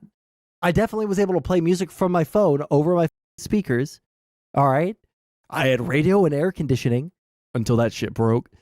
Power windows. Right. I had all of these things. And it was like, I want to say it was like an $11,000 car because it was used. Get yourself a nice cheap ass car. I just don't understand it. Seems pretty high. Like for a 25-year-old, it would be perfectly acceptable to drive a $15,000 used car. And there are plenty of them. Even with no money down, that car payment would be $316 a month. And then you would owe nothing when the car is fully paid off after 5 years. For example, all of these cars cost less than $15,000, and this is just a list that's in my area. The gas and insurance costs are also highly dependent on your driving history, type of car, mileage, and gas usage. So I'll just assume these are accurate. 6, $100 a month for a phone plan, which I think is pretty high when Mint Mobile is just $30 a month, and I'm currently paying $50 a month for unlimited everything with Boost. But finally, 7, he says this leaves you with $950 a month left over with absolutely no savings, investment, or emergency fund, which just from an investment standpoint is incorrect because he already calculated a 401k contribution from the beginning of the video. But whatever, after subtracting another $300 a month for fun expenses, that leaves you with $650 a month left over, which to his math would take you about 3.5 years to save up the average down payment of $30,000. But wait, not so fast. He says you need an income of $120,000 a year to be able to qualify for the median home of $417,000. So is this actually true? And what could you do about this to put yourself in the best position possible to come out ahead beginning today? If you're desperate for a house at 25, then well, first off, if you're desperate for a house at 25 years old and you're living in a city, okay, and you're like a young professional, single, I think that you're actually all right for multiple reasons. Number one, you're gonna have to move out to the suburbs. All right. Number two, you're buying a house when you don't need a house. You could live in an apartment and be closer to all the things that you want to do. And it'll be cheaper. No, you're not building wealth necessarily, but if you take the money that you're saving paying the rent rather than buying a house, and you either put that in like a nice savings account or put that into like a really safe investment account somewhere, you're going to be making more off of that than you would buying the house. And then you'll be able to buy an even better house.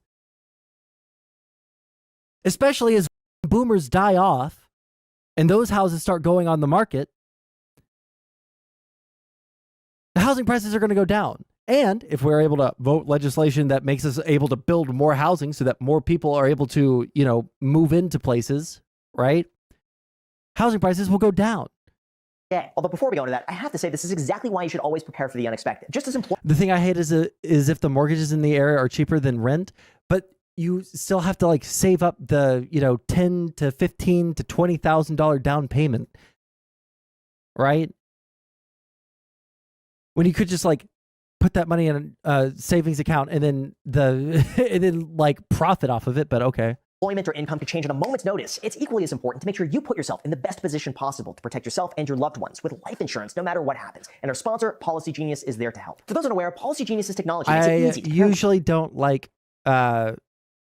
I usually don't like skipping past people's ads, but I don't want to sit through it. Again, the link is down below in the description. Thank you so much, and now let's get back to the video. All right, now in terms of my thoughts on a $74,000 middle class and what you can realistically do to come out ahead, I have to say these numbers do seem like a bit of a stretch. Now, I will give him the benefit of the doubt because in a way he's not exactly wrong. For most people, this is the reality, and he's not adding in a whole bunch of other expenses that many people have to pay for, like children, lifestyle creep, shopping, car repairs, maintenance, gym membership, discretion. Most people have to worry at 25 years old as a Gen Z young professional have to worry about child costs, expenses, and all the other little things that just seem to add up over time. Or I guess as Dave Ramsey would say, how to waste $5,000 a year, spend $13.70 a day on things you don't need. That's why when I'm looking at these numbers, I see things from a slightly different perspective. One, in most cases, a $74,000 salary would equate to $4,544 after state and federal taxes a month. And since employers will typically pay 78% of medical premiums, I'll assume that on average, you'd have about $150 a month to be able to contribute to a 401k. If you continue doing just this over 40 years, your 401k balance would be $542,000 by the time you're 65. Two, USA Today found that 46% of bachelor degree students graduated with no student debt whatsoever, which would equate to a $500 a month savings. But even for the other 54%, like I mentioned earlier, the average federal student loan debt was $30,000. And this would require just $300 a month. And if you're getting a degree, okay, you're going to be making way more lifetime savings than someone that doesn't get a degree. To be able to pay off in full. Or lifetime earnings. 10 years. Again, that would be a savings of another $200. Third, splitting a 2-bedroom apartment or house is a fantastic way to save money on rent, especially if you're living with a friend, spouse, or someone you just really get along with. But with my example, it's still possible to save an extra $200 a month in this category depending on the type of house that you pick. Fourth, $600 a month in groceries is a lot. Shopping in bulk, getting a Costco membership, cooking food at home, and then freezing the leftovers could be a very easy way to save an additional $150 a month. Our freaking budget even did an incredible breakdown on the types of foods they ate for $450 a month, and it was phenomenal. I'll link to it down below in the description. Fifth, $750 a month all in for a car is just way too high. Realistically, there are plenty of used cars under $12,000 that would be fantastic to be able to drive around. Like I just did one quick search on AutoTrader and found almost 1,000 options between $6,000 to $12,000 within 100 miles of me. That means even if you got a $12,000 car with no money down and financed the entire amount, your payment would only be $226 a month. Added another $250 for gas and insurance, and that saves you $275 extra from the previous amount. $100 a month is just way too much for a cell phone. Go and spend half of that at Boost or Mint Mobile, and you'll be able to save an extra $50. This means under this scenario, if you have student loan debt, you would be able to save an average of $1,925 every single month. This also doesn't count that you'll have an extra $225 left over every single month once your car is paid off in full after 5 years, and you'll have an extra $300 a month left over once your student loans are paid off after 10 years. Now, of course, to be fair, to start, I acknowledge that $74,000 a year is probably on the high end of where people start their career. So he's right. The starting salary is probably going to be somewhere between $50,000 to $60,000 a year, and that'll affect these numbers. The second, since this is the average, statistically, half of the population will have expenses that exceed this, depending on their location. And third, I did not include things like entertainment, car repairs, or other things that just randomly come up, which we could probably assume is going to be another $500 a month. Although even with all of that, I know what the comments are going to say, and let's finally address it. How does this... Oh, that includes entertainment and stuff. I was about to say, like, if you're having $500 a month of like horrible shit happening to you where you have to like repair your car, like at that point, compare with buying the average house here in the United States, and would you even be able to qualify for it? Well, here's the truth when it comes to home affordability. As of now, the median home in the United States costs $417,000, and the median down payment is $31,500. This suggests that you need to qualify for a loan of $385,000, and to do that, here's how much money you need to make. When it comes to home loans, lenders really only care about two things: income and debt. The income part is fairly straightforward. It's simply how much money do you make every year, do you have stable employment, and do you have 1 to 2 years of tax returns? If you do, you're going to pass. However, the debt part is a bit more complicated. In this case, most banks want a maximum debt-to-income ratio of 45%. This means no more than 45% of your gross income is eaten away by all of your expenses, including housing. So as a quick example, if you make $6,000 a month before taxes, multiply that by 0.45, and you can have a monthly payment no more than $2,700. But then let's assume you have a $300 student loan payment, a $250 car payment, and a $100 credit card payment. That'll leave you with $2,050 a month left over to go towards all things housing, and this will buy you something with a mortgage of approximately $270,000. Now, of course, since lenders use debt as a way of qualifying payments, anything like student loans, personal loans, credit cards, and car payments payments are going to be reduced from what a lender is willing to give. So if you have absolutely no debt and you make that same $6,000 a month, a lender would be able to give you the full $2,700 a month to be used towards housing. And in that case, that'll equate to a mortgage of approximately $360,000. Now, does that mean it's a good idea to go and spend 5 times your annual income to buy a house and max out what you're able to qualify for? Probably not. But a lender will give it to you. And if you want to buy the median house of $417,000, that's going to require a down payment of $40,000 and an income of $6,400 a month before taxes to be able to qualify. However, if you do want to be a bit more conservative with this approach, you can also follow the safer 28% rule. Under this scenario, if you make $6,000 a month before taxes, multiply that by 0.28, and that means your housing costs shouldn't exceed $1,680 a month, which is enough to buy a home in the $240,000 range with 10% down and a 6.5% interest rate. Now, to be able to buy the median home of $417,000 using the 28% rule, you need an income of $10,000 a month before taxes or $120,000 a year in order to be able to conservatively make this purchase. However, I do want to share some other aspects of this that most people miss, and here's a few other things to consider. First, very few people can qualify to buy a $417,000 house at 25 years old, even with a $74,000 salary. It's just the reality. Even if you're disciplined and live very frugally, it's probably going to take 3 to 10 years to be able to pay off all debts and save up enough money to be considered a down payment, depending on where you live. That's why the average millennial buys their first home at age 34 compared to baby boomers at age 33. Second, this doesn't take into account the combined income of couples. Like, just consider. Wait, I'm sorry. Say that again. Average millennial bought their first home at 34. The average boomer bought theirs at 33. And we're talking about how fucking horrible it is. And how easy the boomers had it. Like, they might have had it a little bit easier than we have it today because, you know, boomers are able to do stuff just straight out of high school. So we're Gen X. But bro, that changes my perspective a little bit. 34 compared to baby boomers at age 33. Second, this doesn't take into account the combined income of couples. Like, just consider the 2021 census data found that 46% of people buying a home were married couples compared to 22% of single men and 30% of single women. That's because lenders combine the income of couples to determine how much money they'll need. And if $120,000 is the threshold, 2 people earning $60,000 is enough to get there. Third, it also just really depends on where you live. For example, the median income in Newton, Massachusetts is $122,000, while the median income in Flint, Michigan is $25,000. This means there's going to be a lot of variance between average income, values, Jesus Christ. The average income in Flint is $24K. Almost, well, I guess $25K. Jesus fuck, dude. Well, the median income in Flint, Michigan is $25,000. This means there's going to be a lot of variance between average incomes, values, and what middle class is in your area. And finally, fourth, even a savings rate of $500 a month could lead to a substantial amount of money later in life if you start at age 25. This is well within the threshold of a Roth IRA, and if you just invest this amount compounded over 40 years at an 8% return, you would have $1.8 million by the time you're 65, completely tax-free. If you then increase this number to $1,000 a month, which is a 20% savings rate on a $55,000 take-home pay after tax, over 40 years of investing, that amount could turn into a $3.4 million nest egg, not including the $542,000 worth of 401k. Their generation didn't have cell phone and internet, which is why millennials took like a year longer. Well, hold on. They had different expenses than we do now, right? Like, they had phone bills. They didn't have cell phones, but they had phone bills. We don't pay for landlines anymore, right? I'm trying to think. There's like all sorts of like weird little things that we don't even think about anymore because it's all tied into our phones. But I guess like texting or emailing, like you would have to buy like stamps, and those were little costs that added up over time that we don't have to deal with anymore.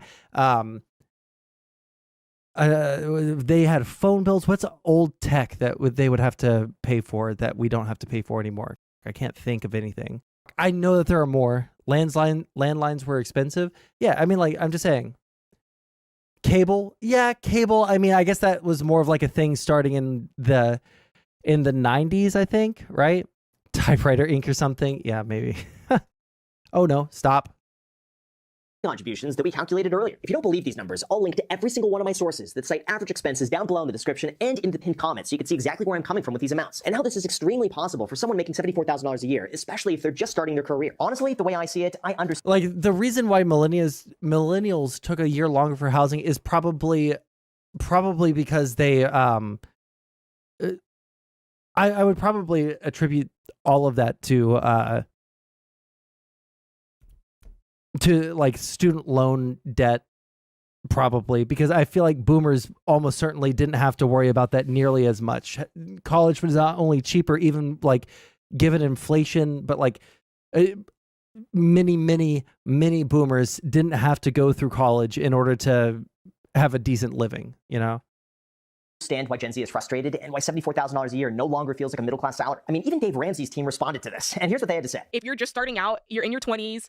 I'm like, yeah, that's If you're 22 years old and you have $650,000 left over. Come on, somebody. $300 on fun money. Again, that's a lot of money. Like, that ain't bad. But what if you decided to get an extra job and pay off this debt? You would free up a car payment. $400. And free up $500 student loans. So it's $900. You will be making more money over your lifetime. That is true. I think this is an we're okay. expectation conversation. Yes. But the problem I have with it is honest. It's kind of his attitude of like, oh my God, versus saying, well, I have $650. What can I do now to better my life with that? Of course, Freddie also posted his reply to this, and if you're curious what he said, here's what he reiterated. I'm trying to think, do I spend like after like when it just comes to fun? No, I know for a fact, like, no, the answer is no. I don't. If I had $650 extra per month, I never have that much extra per month. Okay. I am a poor, all right, which is why you guys should be joining as members on YouTube and subscribing on Kick. But I'm a poor, I don't think I've ever had that much excess money in my entire life. And I still managed to have a good time. $74,000 is middle class. If a 27-year-old with a bachelor's degree splitting a 2-bedroom apartment is middle class, how come they can't Do I count as fun money? No, you would not count as fun money. buy a house? Now you need almost $120,000. So what's your advice to someone who is making $74,000 and in 85% of the country can no longer buy a home? So with all of that said, yes, housing is insanely expensive. To make matters worse, according to the Bureau of Labor Statistics, you would have to make $129,000 today to have the same purchasing power that a salary of $100,000 had just a decade ago. But in fairness, there are very few jobs out there that have ever existed that would allow you to buy a home in your 20s by yourself during a time that you're also paying down student loan debt. It's also statistically most likely that you would be sharing this cost with a partner, which would dramatically reduce the amount of money you'd have to make. And if you would like to buy a home on your own making $75,000 a year, then yes, it's technically possible based on a lender's 45% debt to income ratio. But first, you have to pay off all debts. Second, you need to save up enough money for a 10% down payment. And third, you better save more money beyond that, because having almost half of your income towards housing is pretty dangerous. No, this is not going to happen as soon as you land a job, and life is expensive, especially when you're just starting out your career. But I do believe it's possible. You will be able to buy a home if you're disciplined in your career and save money. And I will do my best to read and respond to as many comments as possible, because I have a feeling this is going to be quite juicy. So with that said, thank you so much for watching. As always, feel free to hit the like button and subscribe. Cool. Okay, let me get rid of all these tabs. Okay. Hey, Sieg, you linked this in the content suggestions. What does this mean? Adam's back. Who is Adam, and why should I devote 16 minutes to this? 34 minutes. I don't know if I'm feeling that. Let's listen to this for a second. What did you make of what we saw? Just while I see if there's any memes happening elsewhere. Perry Mason, this was not, but you know what this was? Extraordinary. We've been... Well, the Lauren Southern debate is too long. I just don't think that people want to like sit through me just listening to a debate, because in order for me to actually add anything of value, I would have to know a fuckload on the topic. And generally speaking, the only things that I know a fuckload about, or even a reasonable amount, to have a huge, to be able to like add, you know, my commentary, usually those things are like, you know, 9 minutes, 45 seconds. Yeah, but I don't know that terribly much, and I'd just be sitting there listening and learning rather than adding anything specific to it. And it's also super long. Listening for now, a better part of a few hours, testimony about whether Fani Willis and her team could be disqualified from actually being a part of this case. It's a huge case, a huge RICO case. At one point, more than a dozen different co-defendants, including a former president of the United States. We heard testimony today from a former law partner and a former fraternity brother and counsel for Mr. Nathan Wade in his divorce proceedings. He was very contrarian. He did not want to testify. He was there under subpoena, made very clear he did not want to be there. Had an issue of an attorney-client privilege, and that was the crux of the issue, whether you could talk about anything. You had a testimony from Ms. Yurdi, who was somebody who was a former employee of the DA's office and a former friend of Fani Willis. They tried to discredit her by talking about her having an axe to grind, but she spoke about when she said she had personal knowledge that Fani Willis and Nathan Wade were romantically involved. And here's what she had to say about what she personally observed. Did you observe them do things that are common among people having a romantic relationship? Yes. Such as, can you give us an example? Hugging, kissing, just affection. All before November 1st of 2021, correct? Yes. Now, this is so important right now. I want to bring in Zach Cohen with me right now. Zach, let's reorient for a second. Well, where was it posted? If it wasn't posted in content suggestions, I feel like I clicked all of the links that I have up right now from content suggestions. I could be wrong. I might have clicked it from something else, but maybe it's not. Where the f did I click on this link? No. You posted it into content suggestions. I'm looking at it right here. Look. See? Sondsol server, content suggestions, Sieg, Patrick Boyle, Adam's back. And not like dunking on you. I just need to like know what it's about before I devote any time to it. Where we are and why we're here. It's not to watch a Bravo Housewives episode or about salacious details about a romance. It's because there are allegations that Fani Willis has financially benefited from her relationship with Nathan Wade at the expense of this case, as he can disqualify her. And so you're hearing testimony today from these different parties about whether and when it started. They say it started after he was already special counsel, right? But the testimony today was about whether it began before, which is very bad in terms of credibility.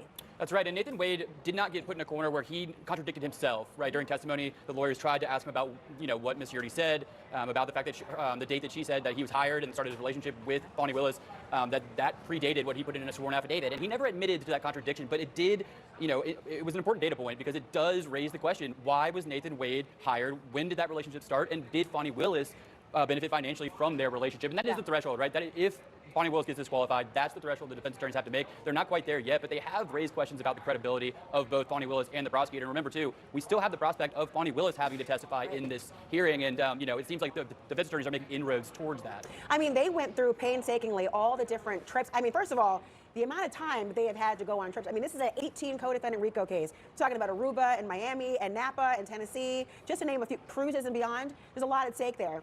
But there was this moment that made me raise my eyebrows, and that was about his statements that he made in an affidavit about whether he'd had any sort of extramarital behavior. Listen to what he says when he talks about, well, actually, in 2015, my marriage had been irretrievably broken. Therefore, everything after that was not actually. The one idea that I think I've just recently learned is that you need bad statements and bad actions to prove somebody is bad. Like Trump is not bad for what he said. He's bad for what he says plus what he does. Well, yeah, I would agree with that. But I also think that he's bad for what he says because the things that he says are eroding trust, right? It's not just it's not just like Trump himself isn't, going in and eroding our institutions, right? Trump's statements. Oh, criminal? Okay, I got you. Yeah, sure. In terms of criminal behavior, yeah. Technically a lie. Listen. My marriage. But I mean, that's what they say in the indictments, right? Like Trump had every right under the U.S. Constitution to say even falsely that the election was stolen, et cetera, right? Like that's obviously not illegal or criminal, right? But the things that he did were criminal.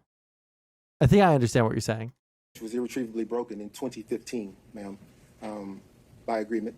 1 second. Therefore, everything after that was not actually technically a lie. Listen. My marriage was irretrievably broken in 2015, ma'am, by agreement. My wife and I agreed that once she had the affair in 2015, that we'd get a divorce. We didn't get a divorce immediately because my children were still in school, and I refused to allow them to grow up without their father at the time. So we waited. So this is important because he has affidavits where he changed his answer after the filing to try to disqualify them. Oh, inside this lawyer case, I would want to see actions of delay plus incentive to delay. Yeah, exactly. They've given a narrative that there is an incentive to delay, but I don't think that there's any actions that would show that they're delaying anything. If anything, the people that are trying to delay the prosecution are Trump's team.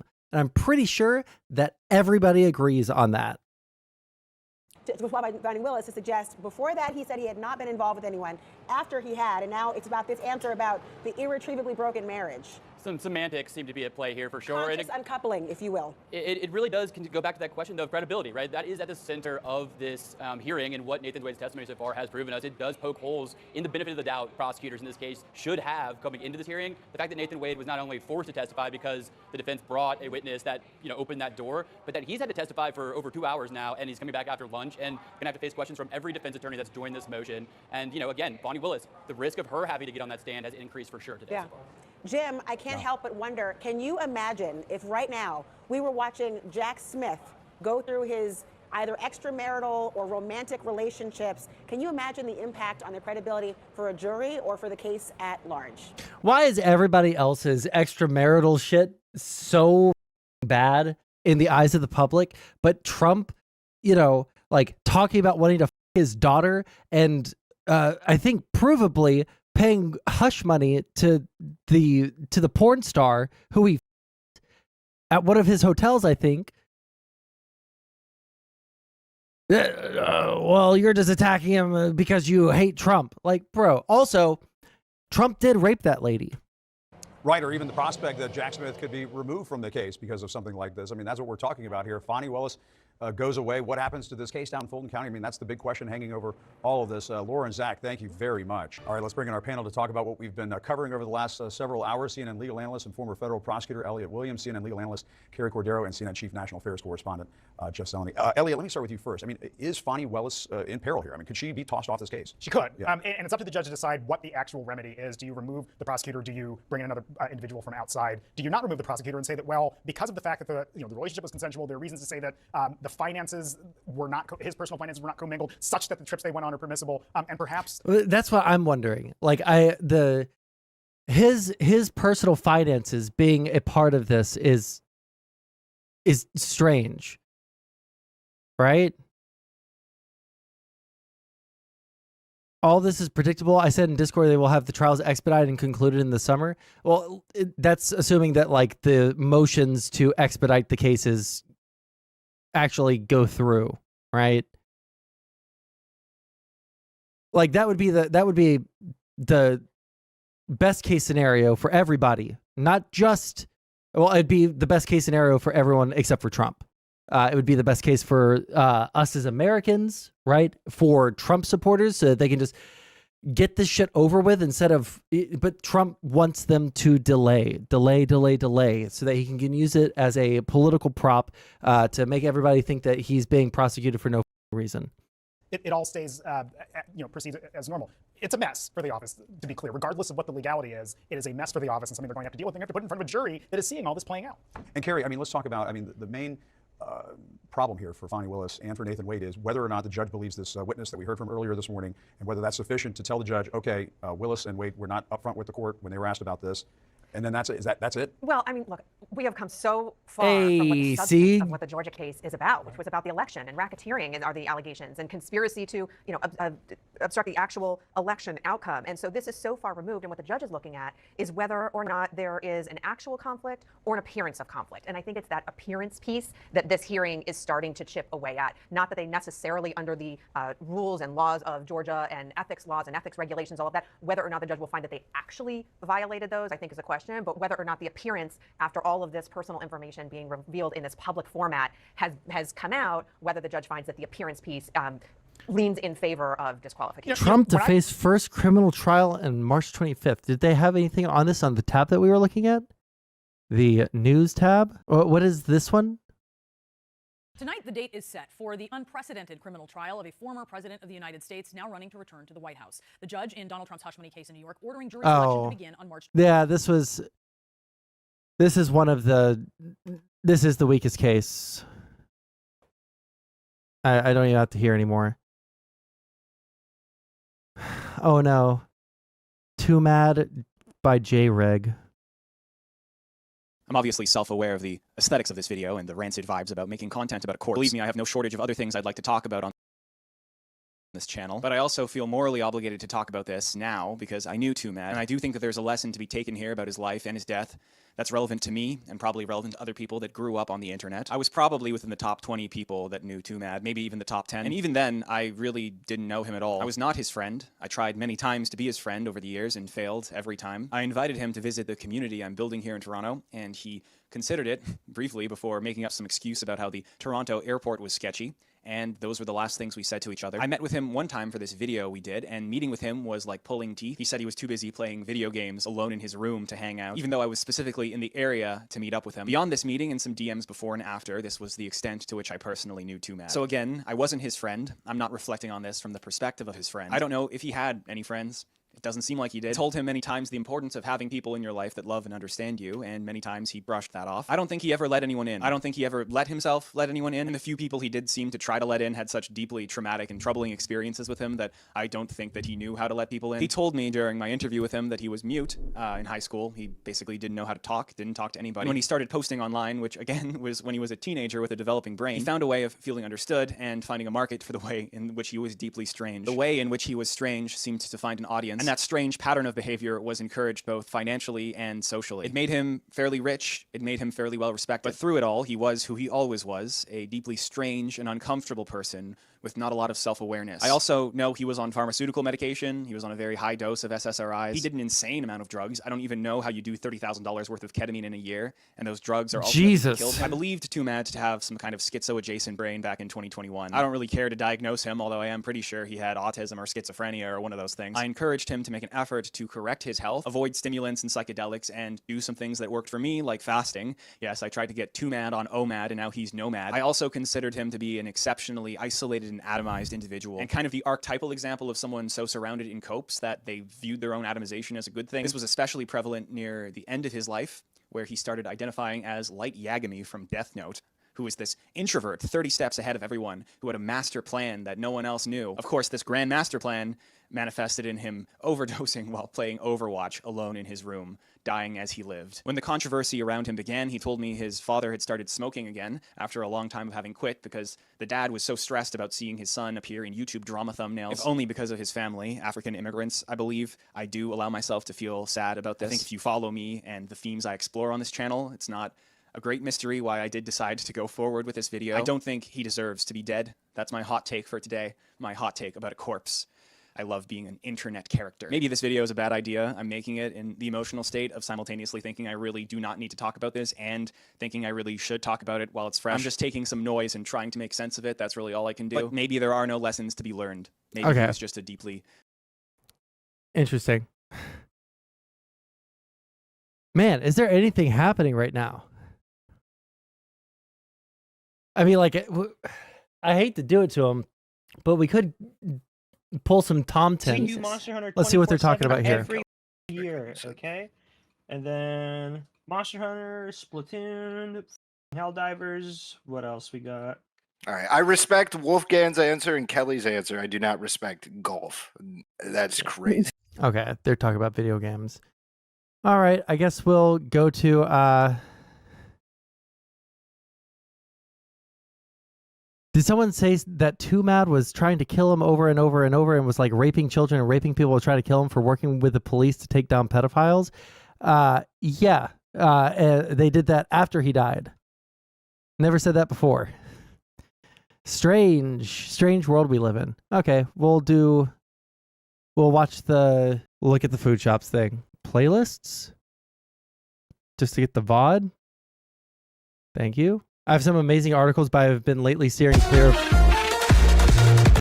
Pause? Thank you. Holy steering clear of Twitch poll. Yeah, I feel like something I've noticed is the community is changing significantly from where we were even last year. I feel like a lot of people are tired of the content. Outside of people whose like entire career is literally just politics, I feel like I'm one of the last small political streamers that started in, or if not one of the last, then the last political streamers that's still doing political content, right? Yeah, Twitch poll is dead, and it's been dead for a long time. And I wish that I had posted this to YouTube. Actually, you know what? I might have this VOD saved on my hard drive. But the day that Desnty debated Demon Mama on Dylan Burns' show, and it was like the hippy dippy Giga Championship, whatever for the title, championship belt. That was the day, and I said it on stream, this is the beginning of the end of Twitch politics, at least in the iteration that it's in right now. And when I say right now, that was 2021. And I have been proven 1 billion % correct. Holy shit, dude.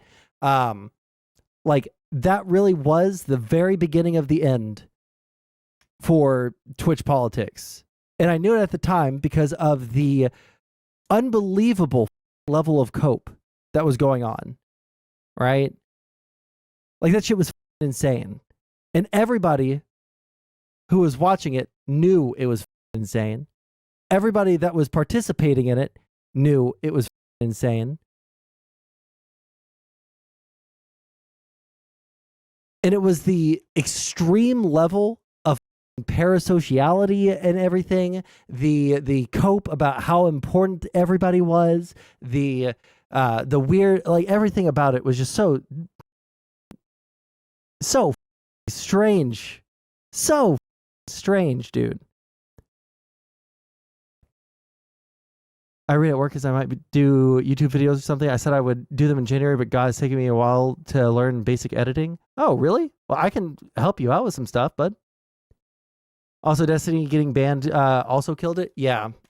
Much to the delight of all of the people who were in the space. Now all those people are gone and will never come back. Like, it was Jover before it began. All right. But yeah, I genuinely enjoyed the Twitch politics space as, a content creator in the space. I had a lot of fun. I've talked about this quite a couple of times, but the vibe started to shift immediately after the 2020 election, right? Like, when I first started streaming on Twitch, it was everybody jumping onto everybody's stream, and everybody, and when I say jumping onto each other's stream, it was because everybody wanted to, have those conversations and debate and shit, and everybody was working together for content, et cetera, et cetera. Soy. What am I looking for? Oh, so everybody was participating in this, and then it turned into, okay, well, now we won. We beat the Republicans in, we defeated Trump. Therefore, it's all done. It's all over. We don't have to worry about it anymore. No rules, just right. We're going to tear each other the down as brutally as we possibly can. And it just killed the space. It killed the space super hard. And I don't think it ever recovered past that, right? One second. Let me get this going good. There we go. What really killed it was them banning all the conservatives, because Twitch is a platform for... Well, I mean, like, they didn't just ban all of the conservatives. They banned all of the people who weren't, like, hyper lefty, right? Like, look at me. I am one of the soyest individuals in the entire world when it comes to politics. Like, I'm admittedly giga soy when it comes to, some gun legislation, when it comes to gun legislation, when it comes to abortion, probably LGBT issues, et cetera, et cetera, et cetera. But like, even I, as a soy, left-leaning individual, it was over for me because I wasn't 100% bought into all of the, super left things anymore. But anyways, yeah, so it feels like the space died. Everybody started tearing each other down, mass reporting, trying to make sure that the socialists were on top 100% of the time, trying to make sure that, nobody ever said anything that could be possibly, if you like squint at it and look at it sideways from, 60 paces back, slightly transphobic, right? You're immediately just like an enemy of the people. And there's no coming back from that. There's no coming back from that, So it devolves to what it is now, which is like, who was it that said it? Yeah, Tequila Sunset said it. Where it's just commentary YouTube part 2, but everybody thinks that they're above it all because they're talking about politics like a quarter of the time, right? The commies ruined everything as usual? Yes, they did. And I found out a little bit too early, I guess, or a little bit too late. I found out at a bad time because I found out while they were in the midst of the hardcore, everybody train. But now we're in commentary YouTube part 2. And everybody thinks that they're super important. And I can't even really, I'm trying to think of why everybody thinks they're so Giga Chad. Like, I talk about politics more than most of the quote unquote politics streamers now. Right? I don't think that I'm that important. I don't think that I'm that, amazing or great or whatever the.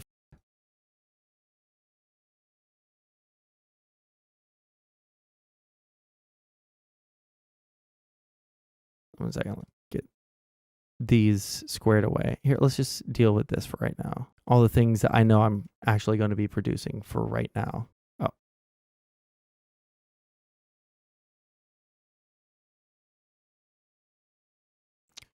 Oh yeah, you're a Keffel's victim, aren't you? Yep, I sure am. That was the beginning of the end for me, actually. When like. I think like literally all I did really was just be the one that pointed out like, hey, there actually was no possible way that Desnty was coordinating a hate raid on your stream, right? It doesn't seem like anything here is being coordinated through DGG. We went through on stream the Discord logs, right? We searched Keffels. We looked for anything that could possibly be, and it was like as it was happening almost, or maybe the next day. No, it was as it was happening because I had to go onto his VOD that day to, and like go backwards and try and like suss out what the timestamps were going to be. Yeah. And because I did that and that got spread around, and then Keffels, I think, mentioned me on Twitter. And then I was like, I don't think that you're being honest here. There's no way that he could have done the thing. Here's screen caps of this. And then, everything happened from there. Basically, all of my involvement with the Keffels drama is on Desnty's YouTube in the Keffels Manifesto. So, okay, let's see if we can't find the spot where Mantis shows up in FoodShop's VOD here. Let me look at the. Oh, wait, I see other names here. When did I say that? Ah, there's Mantis. Go back. In general, go back. Leaking DMs. Okay. But that's okay. about all I'm gonna. Then you're gonna be saying that, I guess, or whatever. Yeah. Hold on. Says not saying are not. Jealous girlfriend or like an insecure girlfriend? Yeah, but considering how we know that they were never dating, right? Well, true. No, that's true. Yeah. Where's Mantis jump in? Hey. Ah, they're right Mantis. there. Okay, let's go about 2 minutes before Mantis jumps in. Or just date people? I thought yeah, okay. So Redtron, by the way, will actually, I'll DM you. I'll DM you about that because I have an update for you. He had said that, yeah, I recall. like, wouldn't it be a slap in the face if it was you that confessed the feelings and then you hear that he's dating somebody? I agree with that, yeah. Still saying that she pocketed 1,000 or 100K, vanished the funds, and still has a career. She should be behind bars. Here's my thing. Like, I don't even care about that. Like, after all the dramas that she's been through, like the fact that people still think that like she does anything for anybody,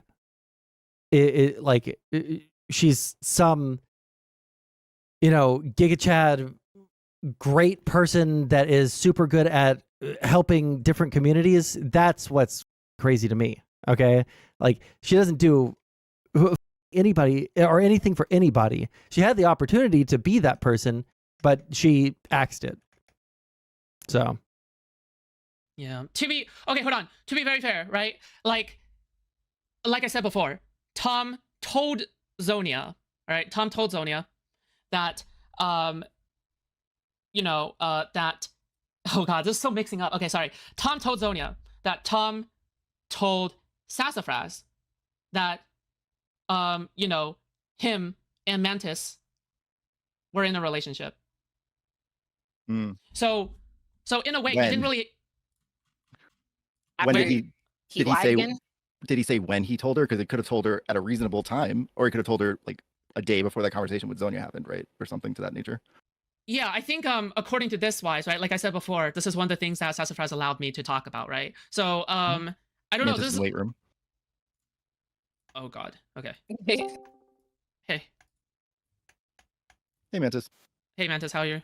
You're lighting up, but there's no audio. Yeah, you're lighting up, but there's no audio. Let's get your narrative. What's your you're not. Yeah. Can you get Lynn out of here, please? Yeah, Lynn. Yeah, okay. Thank you, Lynn. Sorry. Oh, Lynn, I'm so sorry. Yeah. Okay, yeah. Can Egghead stay? Thanks. Yeah, we'll see. Okay. Yeah, because I promise that Egghead is really good at reading these scenarios. Yeah. So. Yeah, feel free to kick me though if you don't want me here. I'm not offended. But No. yeah, I need your insight as well. Yeah, go Okay. ahead, Mantis. I'll write everything down. Yeah. What do you want to know? So, did you want? And it's okay for you to say, hey, I don't want to answer these questions, right? So, did you want Tom to keep your romantic interactions with Tom private? Yes, obviously. I Okay. feel like that's a pretty obvious thing to say. I also just want to clarify. I think he wanted it private too, obviously. Okay. I feel like it's weird that you would assume otherwise. Yes. Yeah, of course. And don't worry. I'm not doubting anything, right? I'm just like trying to make sure I'm getting the facts right? So. Oh no, I just keep hearing people like speculate and say weird things when I think like one of them was obvious. Even right now, she's doing the Vosh Lolly Defense Force and using Tipster as a shield for it. A rat through and through. Wait, is she using Tipster as a shield? Sorry, let me tell you. Let me tell you something. I have not kept up with a lot of the memes around some of these dramas, like the Vosh pedophile stuff. I looked at a little bit of it, okay? It was a little bit funny to make fun of him for the horsecock stuff. Why anybody like is going to bat for Vosh over this? I will never, ever, ever, ever, ever, ever be able to understand. I will not be able to understand. I can't get it. Somebody please help me understand. Why the people are like, yeah, you know what? This is the hill I want to die on. Defending Vosh during this particular drama. Make it make sense, guys. Tipster makes the videos. Tipster tweets first. Everyone will target Tipster because he's a fat and an easy target. Meanwhile, any criticism towards Keffels gets you called a transphobe. Yeah, I mean, bro, don't I know it. But I think one theory, Desnty would defend it. He's not because he hates him. Well, I think I heard Desnty say like, yeah, I don't give a if Desnty, or I'm sorry, if Vosh jerks it to lolly porn. But I'm not going to like sit here and give my public opinion on something and defend someone who has been ruthless in their attacking of me for, years, and who like could have been out canvassing with us for the past couple of days, but decided that it was better to stay home and play video games with all of his friends. Like that I understand 100%. And it's kind of the same for me. I don't really care if someone wants to, like, I'm not going to like sit there and immediately call someone a pedo if they watch Lolicon or, jerk it to that. However, if you're jerking it to Lolicon, there might be something that you should address within yourself. Desnty should have joined the Defense Force for the memes. It would have been hilarious. True. Oh no! I hit the wrong button. Please go back. Fuck my life. All right, if you don't understand the context, get the fuck out of here. All right. Lindsay is a man who thought he was different from the other men feminists spoke about. Not wanting to admit his behaviors are creepy is probably a hard thing for him to swallow. It probably is, right? Because here, activity that is clearly defined. Super out of the loop because I did not see like 3 days of streams, so recall. Work or something like that. But the thing is that I'm not either way, right? If you say something along the lines of like, I think a lot of people would be apologizing, right? Like we still don't know. Yeah. Yeah, we'll see. We'll see. Okay, we'll just start from here. Okay, I don't want to is talk there about it anything more. that you can answer or like? Okay. That is possible. I don't think it's about what I can. I can answer all the questions. It's what I want to. So what is it that you want to like kind of clarify by coming on stream? I guess. When I asked you, sorry, I to thought clarify. you wanted me to come on. You asked me a question. I answered it. Okay. I mean, is there anything else then? Nope. Have a good stream. Okay. What the? All right, that's Mantis Oh, leaving number shit! 1. Mantis, get the back on. Thoughts on Zonia's hit piece? Why is Sondsol in the chat? Bro, holy shit. I did it again. I hit the back button. Can I just like close out the fact that it's a... Have a good stream. Okay. Okay, let's go back to here, maybe? Okay. Well, one. Let me just give the like broad overview of this, because this was a night that I could not sleep whatsoever. It sucked. I wish that I was just praying for the sweet release of death because I could not sleep. And so I listened to Mantis Meltdown on his food shop stream. And essentially what this boils down to is Mantis got super drunk and then decided to litigate whether or not her and Tom were in a relationship, and all of these things around the Tom tent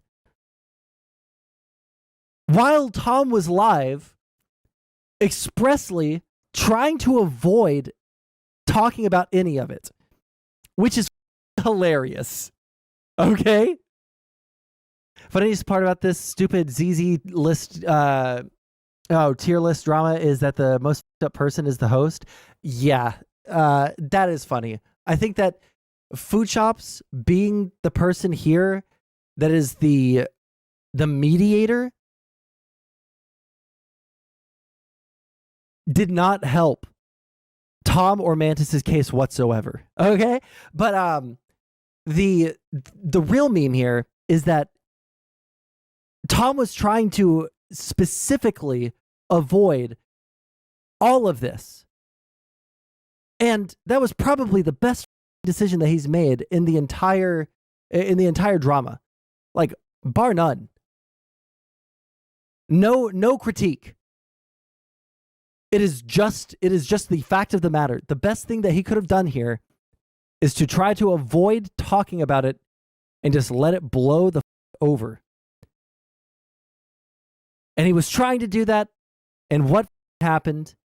Mantis had to it up by going on to a streamer who has been accused of pedophilia to litigate everything. I mean, this is the first Food Shop's W since like November, okay?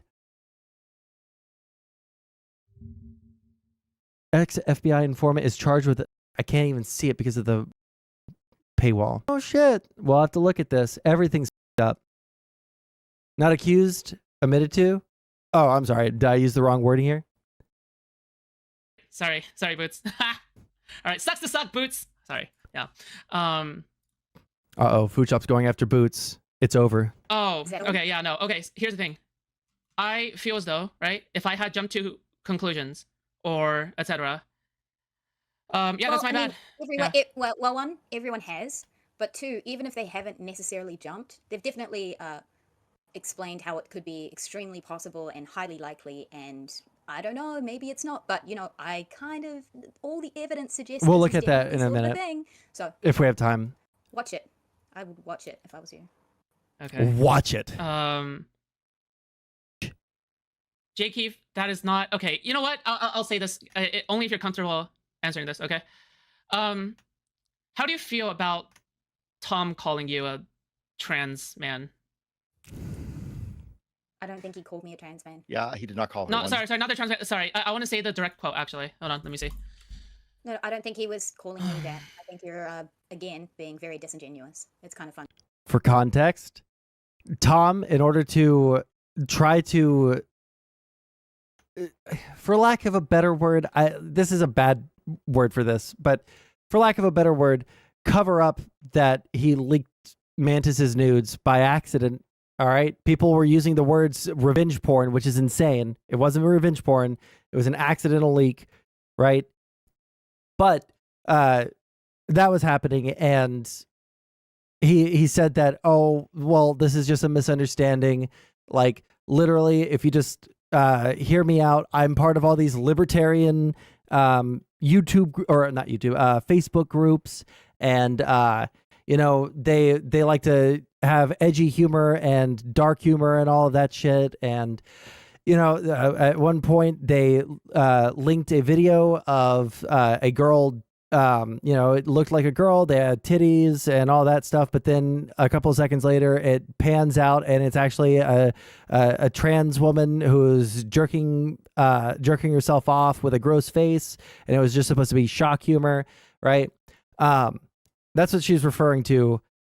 How do you like, Tom calling you a trans man? Did he call Mantis a trans man? Technically, yes. He did. To save face and to kind of like defend her, not like let everybody think that those were her titties and that everyone could know, okay, look, these are Mantis's titties. Which is, I don't think like the worst thing in the world. But the point that you're at where Tom is, and this is like the thing that I wanted to talk to Tom about, I will never be able to talk to him about it because he's already responded to me and said that he's no longer talking about this. But I wanted to just like have like a chill, no debaterino, people like to say debaterino, no debaterino, just chill vibes. All right. Low stakes. Do you think that you responded well in this drama? Do you think that, there was a better way for you to respond? Do you think that, if you had responded like this or just like owned up to this, that things probably wouldn't have gotten this out of hand, right? Like that's the conversation I wanted to have with Tom. Unfortunately, that will never happen for reasons I just laid out. But that's what I wanted to talk to him about. His biggest issue, in my opinion, in this entire thing, I don't think he did anything wrong or evil or anything like that, right? What I think he did was he did the trickle truth meme, right? Where like you tell a little bit of the truth and then people point out that what you said was a lie. And so you're like, okay, well, these parts of it are, you know, that was me doing this, but you know, here is like the actual truth right here. And so now I've given you the entire truth. And then a couple of days later, a little bit extra comes out. And then he's like, okay, listen. So I lied a little bit again. This is the reason why. This is the truth. Blah, blah, blah, blah. And because he did the trickle truth thing, nobody's ever going to trust a single goddamn thing he says about any of this ever again. All right? Ever again. And that's where Tom super giga f***ed up. And that is all Tom's fault. And that was something that I was going to tell him. I don't think that he's a bad person for it. I don't think that he is, you know, evil or that he was, or I don't even think like people are calling him a sex pest. Maybe I just haven't looked into this enough. I don't think he's a sex pest. But when you do trickle truth, nobody's going to believe any part of what you say about anything ever again. And so now the sex pest thing is probably going to stick, at least for the like immediate short term. And like Tom has no one to blame but himself for that, you know? Let's see here. I will come in the middle. I don't think she's intentionally not being disingenuous. Not being intentionally disingenuous. You know exactly what I'm talking about. You're like, you know what I'm referring to is Yes, the he wasn't calling me that. Yeah, sure. the phrasing of Sure. So from what I know, right? Tom, when asked about like the nudes, right? Tom has basically said something along the lines of, oh yeah, pulled in from a Facebook group or something, right? Yeah, I know the story. You don't have to explain it. Yeah, what are your thoughts to your on that, audience I guess? if you want to. Sure, yeah, go ahead. I think he's explained it. Wait, hold on. You can watch it. I haven't watched it, but here's my guess: is he just said it as the first thing that popped into his mind to try to make it not seem like it was you, and it was maybe a little bit out of pocket, but it wasn't intended to be something like that. It was just like, oh, how can I possibly just explain this away? Oh man, Egghead is fair, just like Tom, guys. Egghead is just like Tom. Quote me on it. What is like one particular thing you want to clear up for people that you feel as though that like are not? I think I've said it. That people are getting wrong. Oh no, I don't mind that people are like chastising me. I don't really have like it's not my profile online that is the big deal. Like I just live my life and then I'm online. I don't have a platform. It's fine for me. I think I've said it. Tom's not a big deal. Not to throw shade, but 3-4 days, how fast bad faith people are able to make up shit, spread shit, and how fast good faith, I thought, people are willing to accept that without any evidence. It's very interesting. Sure. Yeah. I mean, I guess we'll see, right? But yeah, again, I would like to apologize and take it back, right? The speculation part. Yeah. Yeah, I think a lot of people are going to be apologizing, and me personally, I'm a lot less charitable than Tom. I'm going to say that. Hold on, wait, right? Because it could still swing either way, right? If you say something along the lines of like, I think a lot of people would be apologizing, right? Like we still don't know. Yeah. Yeah, we'll see. We'll see. Okay, I mean, is there anything that you can't answer or like that is possible? I don't think it's about what I can. I can answer all the questions. It's what I want to. So what is it that you want to like kind of clarify by coming on stream, I guess? What I asked you, sorry, to clarify. I thought you wanted me to come on. You asked me a question, I answered it. Okay, I mean, is there anything else then? Nope. Have a good stream. Okay, what the Oh shit! Mantis, get the back on! Thoughts on Zonia's hit piece? Why is Sondsol in the chat? Sondsol, shouldn't you be streaming about Supreme Court litigations or some shit? By the way, the amount of times she brought me up in this irritates the out of me. Okay? There were tons of people in that chat. Why am I being singled out? God damn it. Pre-watched? Yeah, I said I watched this the other night. Sorry, that was aggressive. Okay, what are your thoughts? Dumb. On That feels sorry, what? no, that feels worse. Why do Actually, you want her to come back? I have no idea. What was that about? I don't know what her thoughts on Zonia's hit piece. Hold on. Sorry, she's back. Somebody in chat is asking, what are your thoughts on Zonia's hit piece?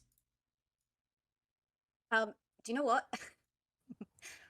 Before she released it, I was pretty nervous. Like, it's kind of nerve-wracking to have someone say that they're going to do a hit piece on you.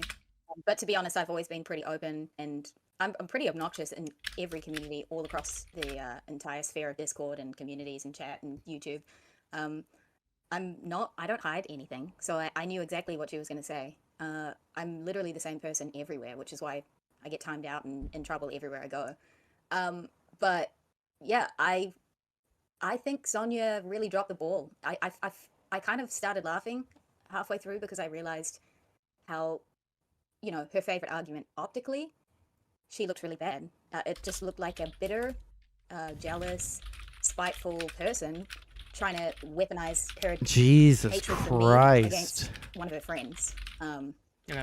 So I feel like all the stuff she said about me is, like, you know, kind of laughable because she was digging around. She never came to me, obviously. She went to all people who hate me, and she got everyone she talked to hate me. She got all the evidence from people that hate me, and then she just did this thing, and I was like, okay. Do you have anything to disprove it? Because it means nothing.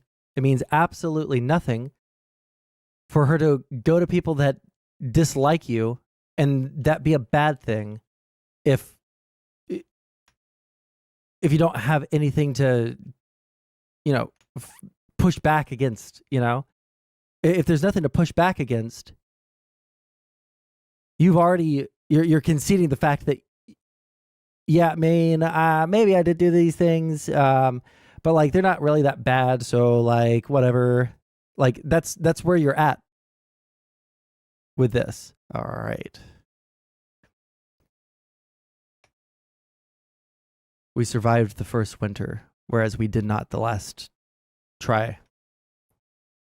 And yeah, it just looked really bad for her at the end of the day, and I kind of feel bad for her because I feel like she put a lot of effort in trying to get. Also, the irony of her saying, I feel bad for Zonia because of this is so funny.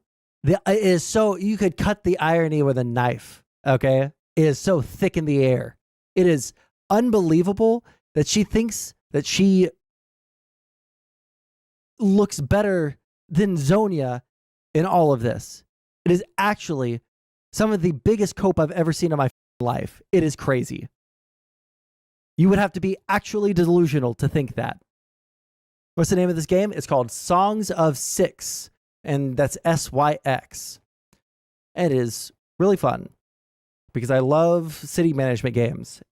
However, the learning curve is steep, and it's still in beta. So there's going to be changes going forward too. So it's free. I didn't have to pay for this. Get everyone to hate me, and hating me ain't the problem. It's just kind of funny. Okay. She came across looking very bitter. I see. Are you also expecting a concession from Zonia after all the info comes out, supposedly? Yeah, like a concession as in terms of like, I did wrong, I did bad, I'm sorry. Am I expecting that? Yeah. Or you want one? No. To be honest, I don't have any expectations anymore except the lowest of the low. So, not really. And I mostly expect her to just play victim. That's the only thing I know that's consistent. Oh, and maybe virtual signal. The irony. That's it. Oh, it's killing maybe me. this is not my place to ask or anything, but it's up to you if you want to answer this or not. But are you and Tom still romantically interacting? I don't talk about my private life. Why are Okay, you on I mean, this that's stream fair. then? Yeah. Is it fair? Is that fair? Or are you going to? Tom is fair. That is No, I cool. said that was fair. I literally just said that was fair. Yeah. Like I asked a question, you answered it, and that's that. Okay, cool. So what's your opinion of sassafras, I guess, like, overall? I'm not answering that. Uh-oh. So, do We know what that you- means, folks. Hold on. So, Porkchop, one of my mods, asked this question. Do you agree with how Tom handled everything? How's it going, Rez? I saw you were watching this earlier. Yeah, Mantis, bring your mic. Have any off. thoughts? Yeah. Can you just turn me up? Yep. Go ahead. For the most part, yes. For the most part, yes. Okay, hold on. Let me see. That's because you're old, Rezzy. For the most part. Smoke too much weed. What are some of the parts that you disagree with him on in terms of like the presentation? Oh, I'm just saying, I don't think it's over yet. Okay, so I put my whole shit out about it yesterday. Oh, okay. Well, hey, listen, we haven't talked in a while. If you want to shoot the shit about the Tom tent, let me know. Until, quote, it's over, then you're going to be saying that, I guess, or whatever. Yeah, hold on. I don't know if I'm streaming tomorrow. I'll let you know, though. Not saying all the not so good bits until it is over. How much involvement do you have when it comes to Tom, presenting his stream, trying to explain everything? None. Like, okay, I can't say none. That's kind of stupid because we obviously talk. But Yeah. Tom does what he does. Wait, Tom does what he does? What does that mean? Tom is his own person. He does whatever he wants to do. Yeah, but what is... You could just say, like, it's not... You can just say, like, oh, we have been in contact about it, and that's it, right? The question you're asking me is, like, it's implied that how much influence do you have over Tom and his content? I don't have any influence over Tom and his content. He does whatever he wants to do. Yeah, he always has. Yeah, He talks to many people about his content. He talks to many people about what is the thing to talk about and what's current. And he's talked to Sass over the years about his content. I don't tell him what to do. Okay. I don't talk to him about how he should go about things. I highly doubt I influence him. There's been many times where we've had many disagreements, and he does whatever he wants to do. Okay. Do you think that Tom has done any wrong during this entire situation? Wait, define the situation. Does this include the Kelly Jean shit before this? That was very vague. Okay, That was sorry. Yeah, no. extremely vague. Yeah, sorry. So Tom did something wrong on that. And what he did wrong there is he overreacted to something that was pretty mild. And then he continued to engage with it. And it f***ed him. That is what happened.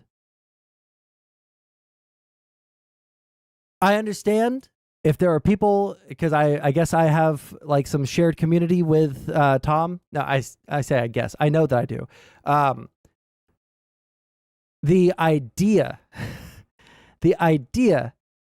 that Tom never f***ed up in this is the biggest, most unbelievable cope I've ever heard in my entire life. And if you unironically think that, you need to seek help immediately. You need to go to the doctor. You need to get some sort of medication, all right? Because you are addicted to copium. Tom, not a bad person, but a stupid person for sitting down and arguing with people, including his staunchest defenders, for days about shit that he probably shouldn't have done in the first place, whether he's right or wrong,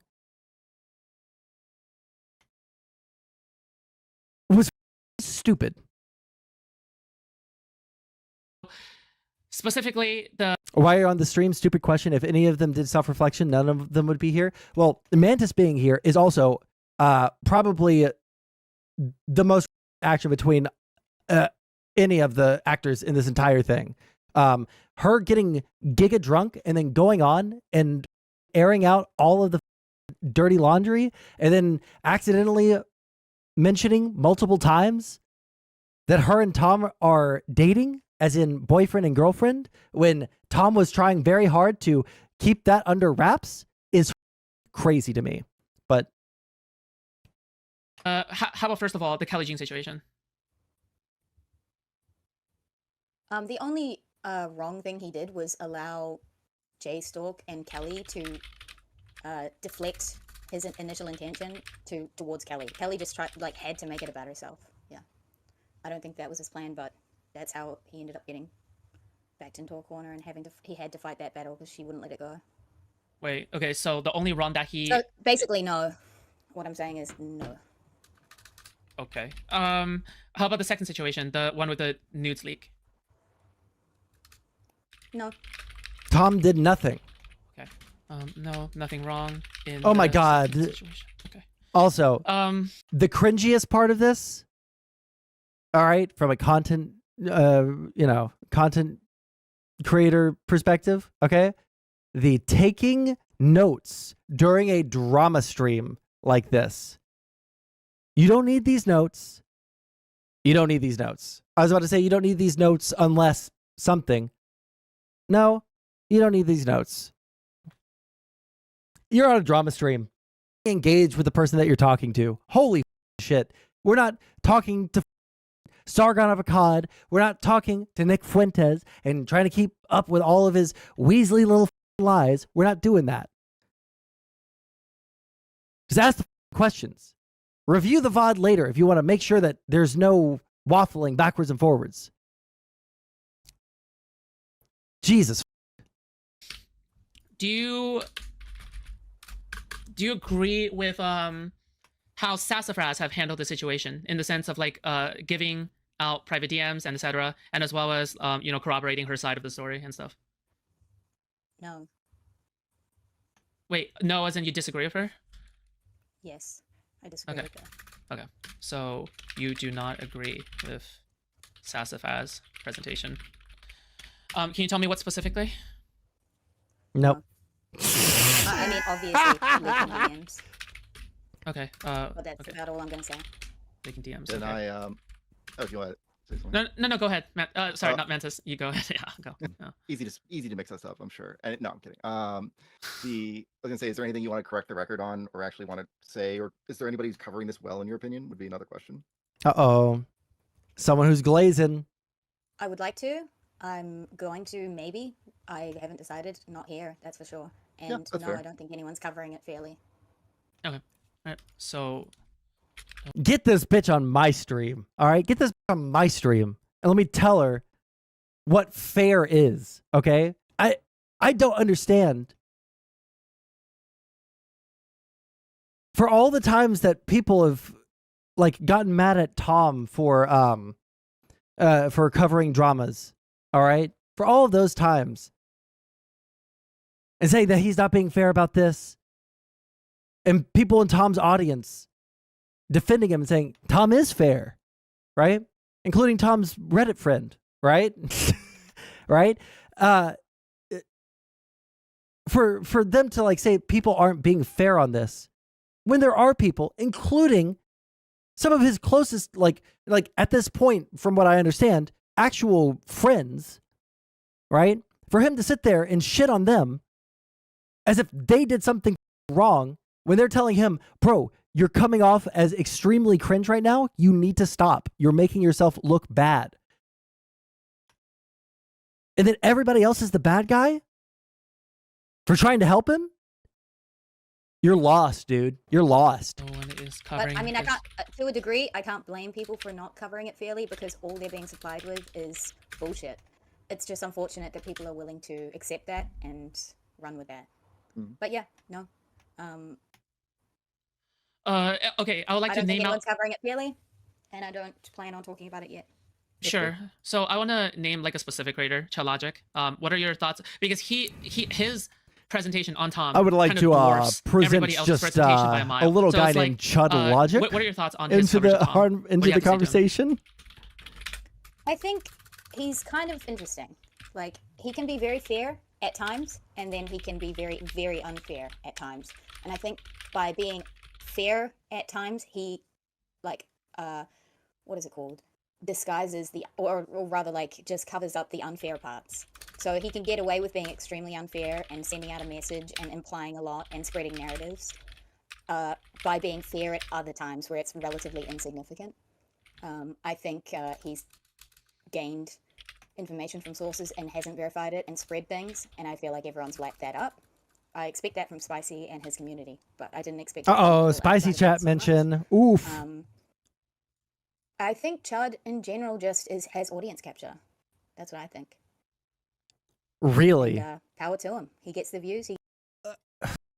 I feel like anytime I want to say something about a content creator during a drama, right, that is larger than me, I'm immediately going to get like the immediate response from the other people is going to be like, oh, you're glazing, right?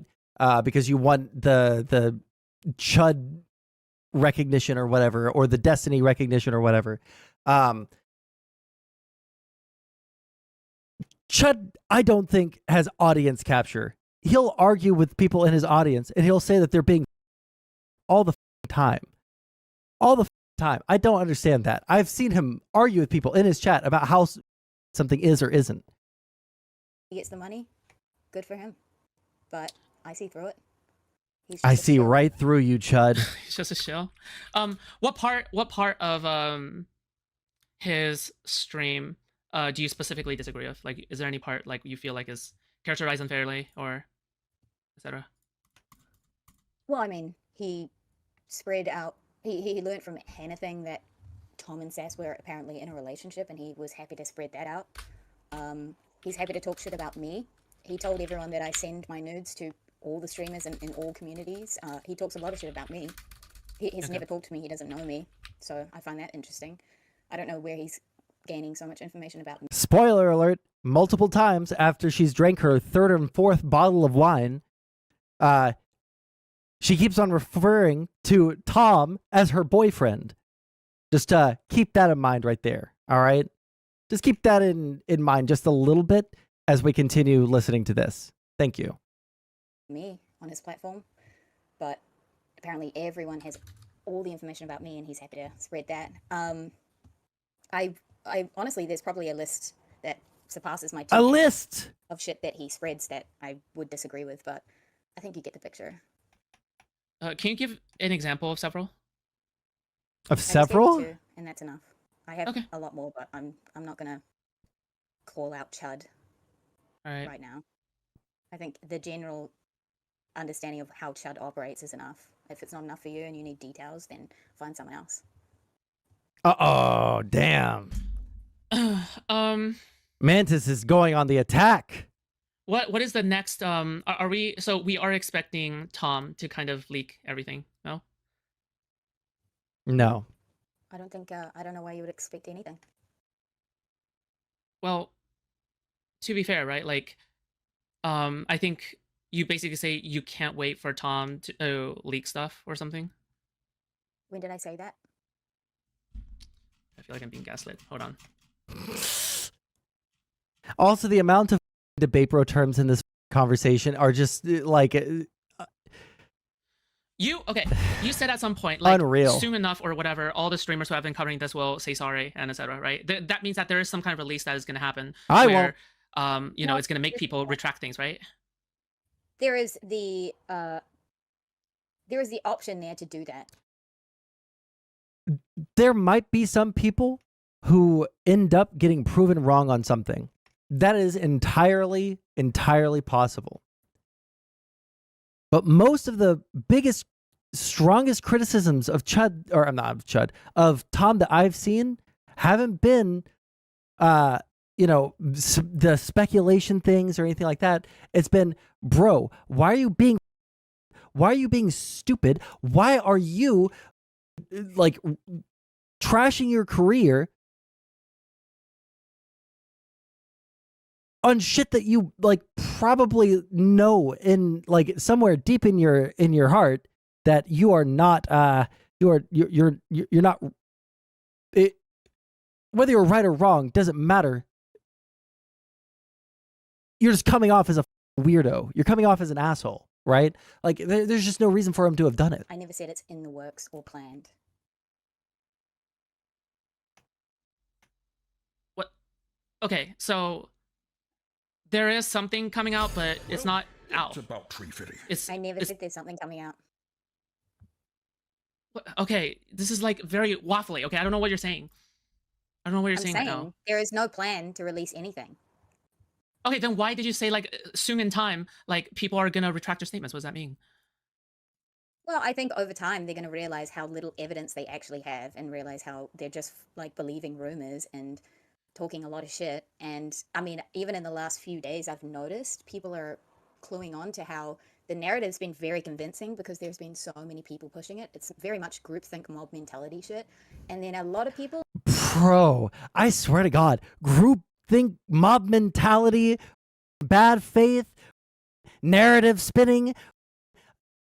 Speak like a normal human being. I love debate. I love arguing. I love it. All right. I live for it. I argue with people all the time. I get hard when I argue with people. But when I'm not on stream, I have never, ever accused someone of being bad faith in my life.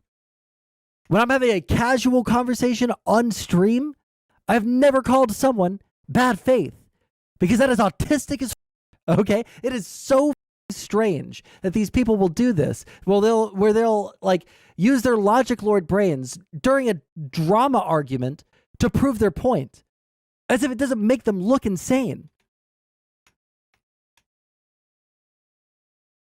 Oh yeah. Well, in the last few days have started being like, hang on, do we actually know this? Do we actually have evidence? It's just, see, what happens with people, especially online, because most people are mentally ill, they don't wait for evidence. They Ironic. just jump to like conclusions, and then over a few days, they realize they don't actually have evidence for it. So yeah, either they're going to slowly realize they don't have that much evidence, or they're going to buy into the narrative and push it just because they're haters and very bad faith. Uh-oh, haters. Maybe some evidence will come out. I didn't say it's in the works. I didn't say it will happen. I just said, we'll see how this goes. I think a lot of people are going to look stupid, though. But here's the reality, right? Is that people will be running with this narrative that you are, you know, crazy, whatever, etc., until there is going to be something that comes out that proves otherwise, right? Maybe. So, can you repeat that? Sorry. I said maybe. Maybe, like, okay, but this is now the canonical evidence. This is now the canonical narrative. Is that like Tom was basically it's canon, folks. You know, leading Sassafras on or something. Like, not saying that again. This is speculation that I took back, right? But the thing is that this is the canonical narrative, right? That, you know, Chud kind of said. Hang on. I don't know why you're telling me the canonical okay, narrative. because What you're does saying that matter to me. I'm telling you it's bullshit, and I think it's funny that people are spreading it without any evidence. They don't have the full context, and they're willing to spread it. It's funny. They're not willing to wait even for any full context, or even like wait to pass judgment to then spread that narrative. They just spread it regardless, and that's it. Like, I don't know why you yelling at me that there is this narrative out there and that therefore we should all believe it because that's the one out there. That's not what she said. It sounds very silly to me. If I can, because let's be fair, right? Because it's just people will. I don't think streamers over time will retract their Let's learn from Tom and be fair for a second, okay, guys? Now that the well has been so poisoned against you, right? And against Tom as well. No, I don't. If you guys don't make any more narratives or facts or anything, right? Like, that's just the reality of it. I don't expect people to. I don't expect people to be able to do the thing where they sit back, look at the evidence, take their narrative, and go, "Oh, I didn't actually have that much evidence for this narrative. I just kind of believed what people said. So maybe I should take this back, or at least play neutral ground." Yeah, I don't expect people to do that. I expect people to just do what they've been doing, which is very like a lack of critical thinking skills. If they want to change it and like flip sides or like say they were wrong, yeah, they're going to need more evidence. I also don't expect, based on what I've seen, for people to be willing to admit that they were wrong. I truly don't expect that. I might know it, but I don't. Yeah, go ahead, Egghead. Yeah. I was gonna say, if I can like just weigh in as like a neutral arbiter in Mantis's favor. Well, I guess it's not neutral at that point, but yeah, he's been completely out the loop. Yeah. So I've been gone for 3 days. By the way, anything, I saw that you were at the canvassing, and good job, and that must have been so fun. It was. Thank you. Everyone's really chill there. Yeah. Nice. And you missed all of this junk, so good for you. Yeah, it was not. This was among the whole week of drama was garbage. We had Woobucks, we had Tom, and there was like a third thing that it was all just blech. No offense to content creators. Again, just ask a question, Jesus. Anyway, listen, she was having chit chat. I was giving chit chat. All right, fine. Okay, all right. Anyway, I was gonna say, as an arbiter in Mantis' favor, the issue is she's been implicated, or Tom, Sass, and Mantis have been implicated in like some sort of narrative. The issue at this point is she could try to fight the narrative by releasing more information, but then that would probably instigate maybe Sassafras or somebody else to release more information that would contradict her, and then it becomes a whole thing where she has to basically give her whole private information up at the hope of doing this, which is just who wants to do that? And people will believe what they want to believe. It's the same as if you food shops with your PDF accusations were to just continue to argue, I don't watch Lolicon that much, blah, blah, blah, blah, blah. And you're like, at that point, you're like just showing your browser history and giving everybody like access to your phone. It just becomes like a never ending cycle of bullshit is the problem. I feel like you could learn a thing or two from Tom. He's very fair and wise. Very true. Although I didn't realize, I guess I didn't realize that Tron was actually one of Tom's alts. Okay, why do I care if Tom got nudes? Oh, listen, you don't have to care. This is just funny, all right? Because we can watch the progression of probably the most irritating person in this drama, I think. Probably the most irritating person in this drama get drunker and drunker and drunker as time goes on. While calling everyone bad faith and coping super hard. It's just funny. Because new accusations pop up. Well, sure. Yeah, sure. I can understand that, right? It's not as easy as like, oh, hey, okay, I find it funny that like food shops are saying, why don't you just release more stuff? I feel like Tom has tried his best in the last couple of days to defend what he can, and it didn't really matter what he said, how much evidence he provided. It did matter. It's just that he did it badly.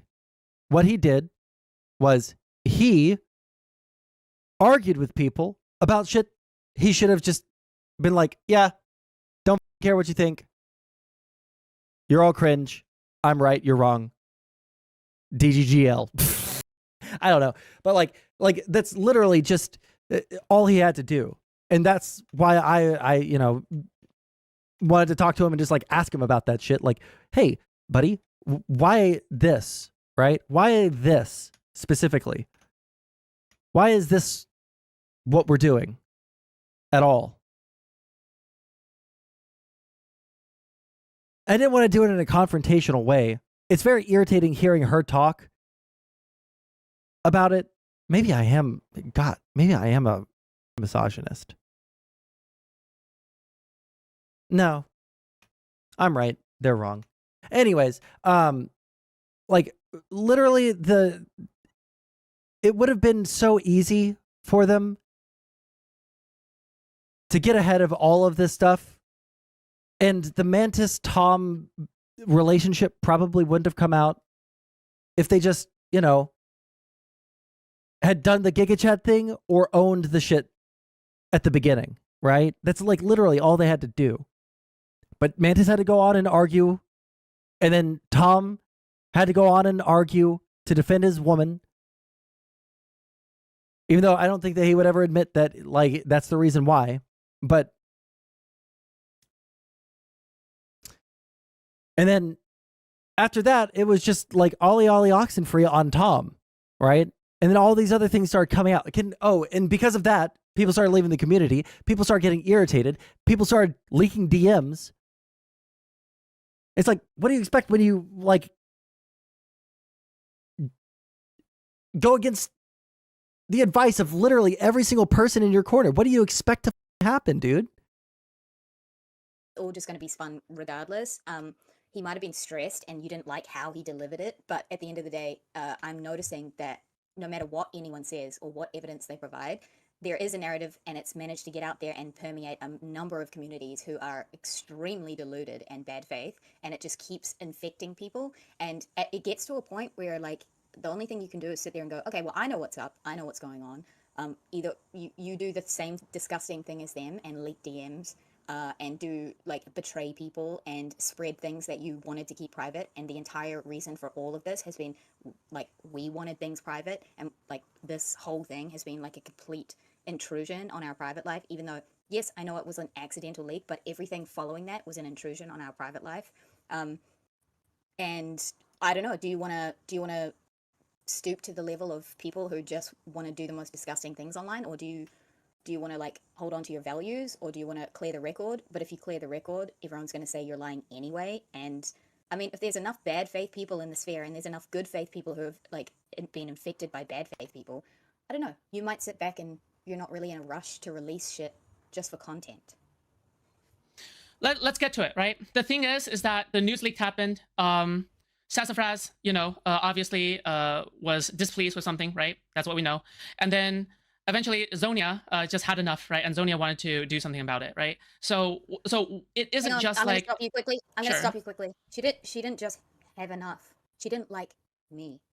And she poisoned her brain with By the way, if you guys don't, if you guys get bored of this, you're always welcome to link something to me, either in Kick Chat or in the Discord. All right. If there's some better memes going on somewhere else, please let me know. All right. But I think we're in the chill part of chat. There's not really any big news happening today that I can see.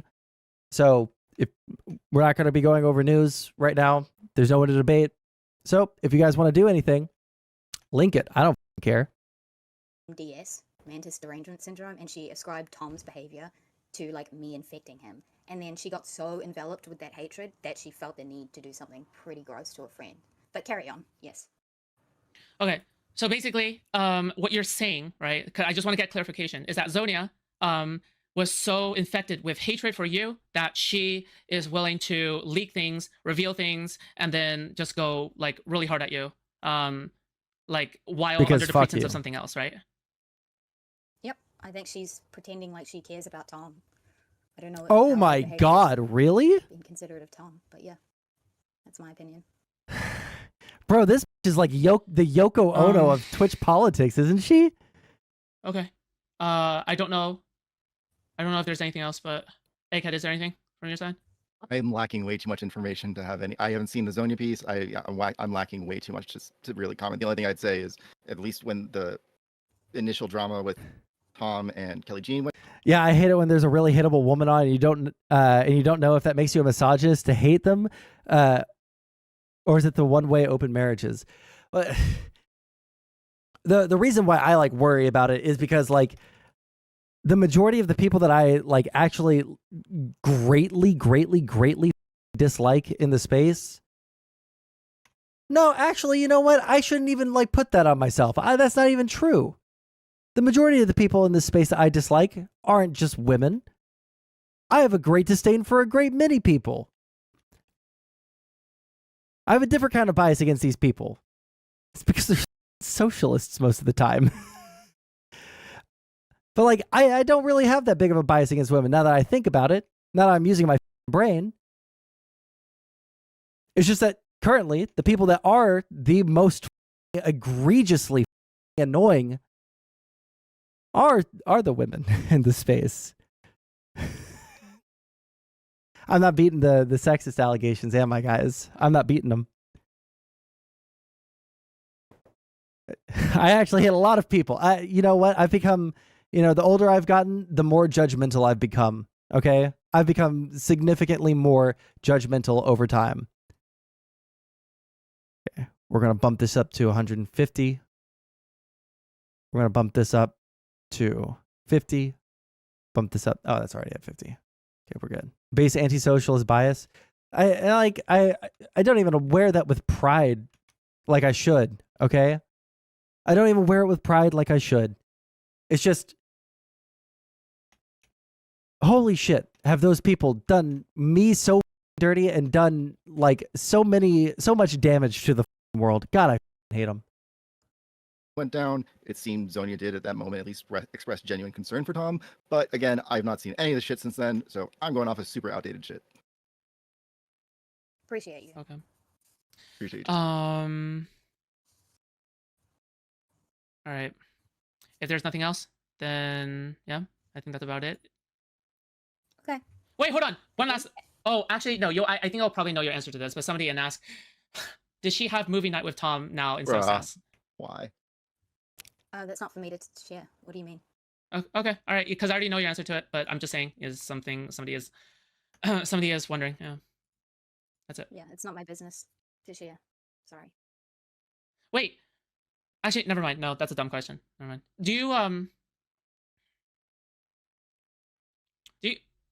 you feel as though that that some of the stuff that Zoni has presented in terms of racism and et cetera, like, do you feel like that might need to be addressed or no?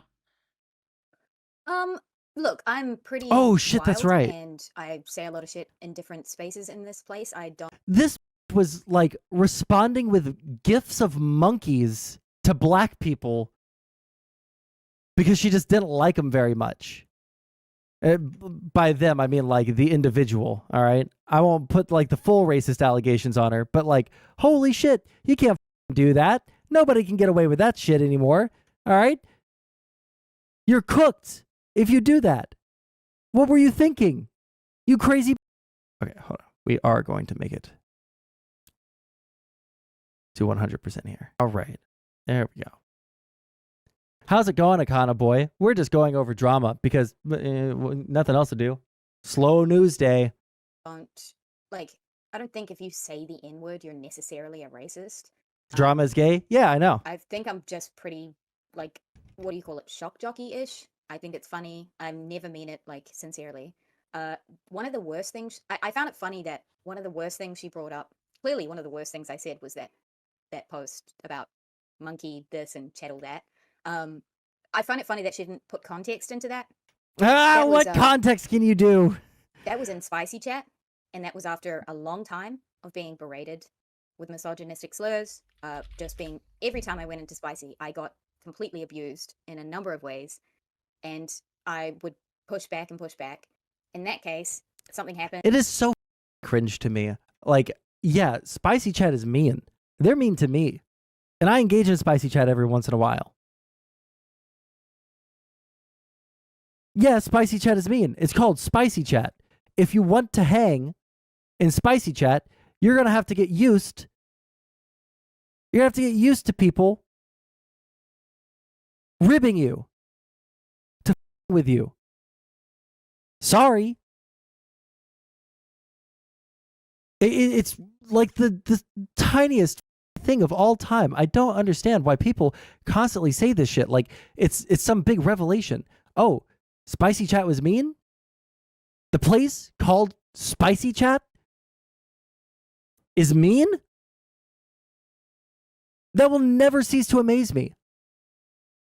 No matter how many times it gets said. No matter how many people say it. It will always blow me away. Do you think that you're just going to go in there and shit on other people and be a shock jockey, whatever the and then no one's going to shit on you too? Yeah, you're immune because you're part of the fun? And I was just completely dogpiled by everybody constantly, mostly on the fact that I am a recovering alcoholic. Personal details about myself, the fact that I'm a female, an immutable characteristic. There were a number of things they slung my way, and it wasn't An just from one immutable person, it was from characteristic? almost everybody. It's the for a best long time. attempt at that accent I can do, guys. Sorry. I respond towards one person in particular who is the most vocal in that way. It's not. Most people are going to say, it's never okay to say that. It's never okay to say the N-word. It's never okay to push back. This entire thing started with everyone telling Tom, it's not okay to defend yourself. In any way, shape, or form. Or if you're in this like robotic, emotionless debate bro kind of clean way, because optically, blah, blah, blah. It's just so Yeah, I have no problem unbelievably... with this. You should. I just feel like, oh, you can think I'm a racist? Recovering alcoholic. Oh shit, I didn't even make that connection.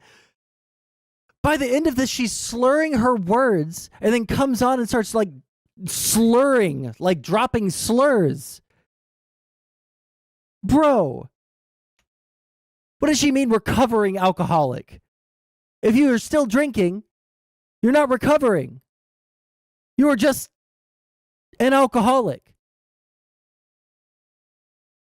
I say the N-word, I say slurs, I make jokes, I do all of the above. I think the reason I haven't been banned... Yeah, I'm a little based. Yeah, I'm a little based. I'm a recovering alcoholic that still drinks. Yeah, I'm a little based. Yeah, I'm a little based. I say the N-word sometimes. Yeah, I'm a little based. Yeah, I'm a little based. I torch my boyfriend's streaming career because I wanted to start drama that he could make into content. Yeah, I'm a little based. And or timed out of a lot of places is because people can see through, like they know that's not actually the case. They know I'm mostly trolling or joking. She's recovering from her Context last in that hangover. sense, That's but, why she's speaking so slow Vanya right didn't now. Supply any context. She never does. That was clearly a hit piece. The context didn't matter. So, yeah, but I take it for what it is. If you want to think I'm a racist, I don't care. Mantis, what do you, if you had a problem with spicy chat, right? On grounds of that, shouldn't you leave it? Shouldn't you just go the f away? Did you leave spicy chat if you had such an issue with it? I did. Right after Okay. that. All right. Okay. All right. Yeah, I haven't been spicy for coming up 2 months now, at least. I left one other time before that because I thought Hannah was just being silly. But yeah, I left right after that. I don't think I've been back. Context, you know? Context? What does that mean in this situation? I can't tell the context of what how that many pork chops said in means. chat. Did you call somebody their dead name? Was it intentional? Who? I don't know if he was saying you called someone a dead name or he was responding to someone else in chat, so this might be unrelated to anything. I'm maybe misreading the context of what's happening in chat. Yeah, I mean, ask me a more detailed question, I'll give you the answer. The question is, did you, in history that people are aware of, did you intentionally dead name somebody who's trans with the intention of attacking their transness? I don't know anyone's dead name. Well, then the answer is probably no. One thing I did was say that Zonya has a dick. Yeah, 100%. I would maybe apologize for that, but considering what's happened, nah. I'll personally, I'll condemn that, but yeah, I understand. Yeah, most people would. Personally, I'll condemn that. What a weird response. Okay. Was according to you, was you don't feel obligated. You don't feel like Sassafras is owed any kind of obligation to knowing the nature of the relationship between you and Tom. Yes. Nope. Okay. I mean, you said before. So you said before that that you're not going to comment on the nature of the relationship between Sassafras and Tom. How can I? I wasn't in that relationship. Sure, but I mean, you're not going to say it, but like, according to you, what is, like, I'm sure Tom has told you about the nature of the relationship, right? Some. Sorry, can you repeat that? I said some, but it's not my place. Okay. How did Tom paint Sassafras in private? Why you would ask me that question? What a You know stupid that. question, That's a ridiculous dude. question, and I would never ever talk about me and Tom's private conversations with people. Okay, all right, fair enough. All right. Is there anything else you want to clear up? Nope. Yeah, someone in chat said, "Can we get Mantis to comment on JubeTube?" Yeah, what do you have to say about that? Well, I'm just gonna say, in summary, JubeTube is a chicken McWaffler. Yes. And then Oh no, not the worst insult of all time. The guy he's lost. How could you say that about someone? What the f was that? Wait, hold on, I gotta rewind. What the f does that mean? Summary: JubeTube is a chicken McWaffler. A chicken McWaffler, bro. She destroyed him. The guy he's lost his mind. I think he's got a narrative in his head and he just cannot let it go. And it's been very fun watching him. It's been hilarious hearing what he has to say. I feel like he has mad conviction on his position. I think it's funny that he's asking Tom to not be... Is Peter Molyneux writing this shit? Is that something that he would say? For hours at a time. And ultimately, a lot more autistic than he's accusing Tom of being. So, Yeah, you're Uh, actually you're not autistic, doing that Jube. side of the argument any favors. If that even is your She didn't name. representative for the narrative. That's what I think. It is. It's shit drama, but I it's want to ask funny. this one question. What do you? Let so it I be haven't funny. really watched any of Have Aiko's some coverage mirth of in your anything. life. But what are your thoughts on Aiko? I guess. Who's Aiko? Oh damn, Aiko bro. was, Tom. I don't know if they still have Damn. coverage anymore, but like her coverage of it. Aiko, who megaloled, dude. I forgot. That's She's brutal. Forgetful. Oh, That's okay.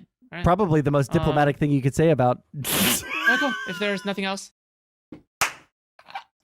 That's the most diplomatic stance or diplomatic thing I've ever seen someone say about another person in Twitch politics.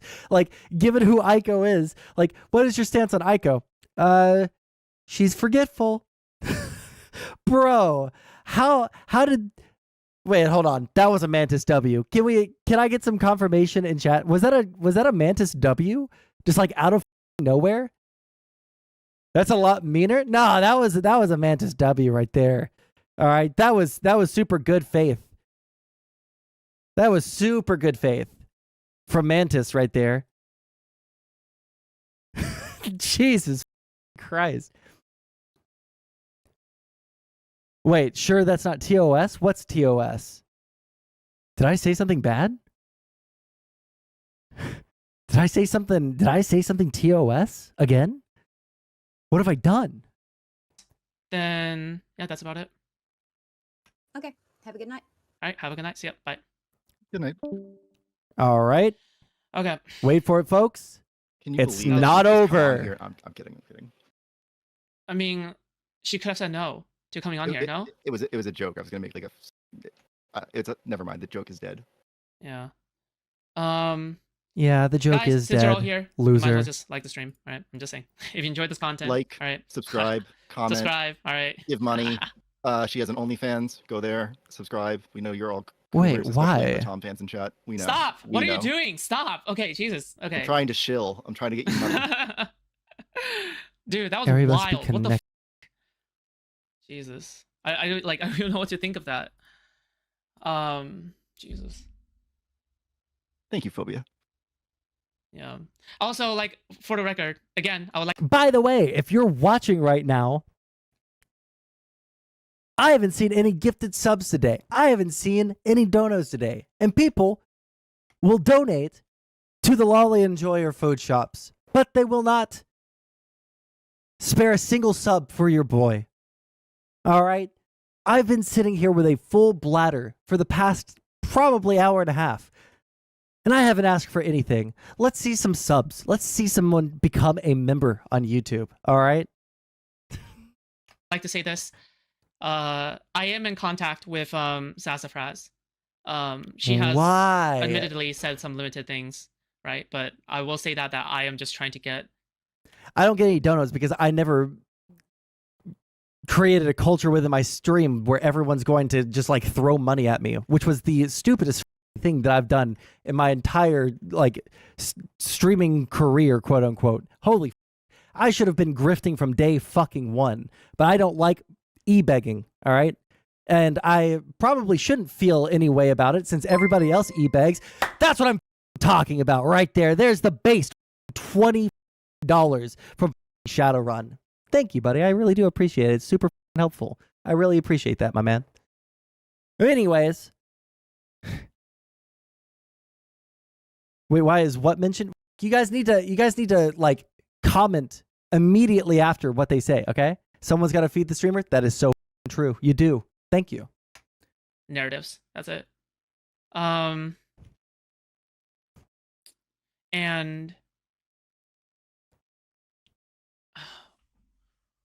I have DM'd Tom about like, okay, am I allowed to critique you and stuff? And there's he has another super chat from Remy LeBeau. Thank you very much. I will grift. I'll grift even harder. The longer this goes on, the longer I continue streaming to an audience of 10, the harder I'm going to grift. All right. The fewer people in chat, the more I'm going to bleed you. All right. So you guys better start inviting your friends to come watch. All right. Otherwise,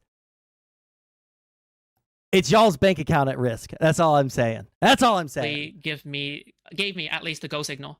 So, yeah. Kilo says, Food, do you have an actual opinions on anything? Kilo, you piece of shit, okay? If you were watching any of my previous streams, you would know that I gave lots of opinions on lots of things, on lots of dumb things that Tom has done, but also lots of dumb things that other people have done, okay? All right, Kilo?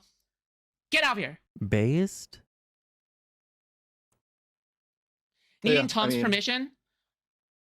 Okay, the reason for that is because I've decided not to, according to egging on from chat. Hello? Okay. Oh, was that the...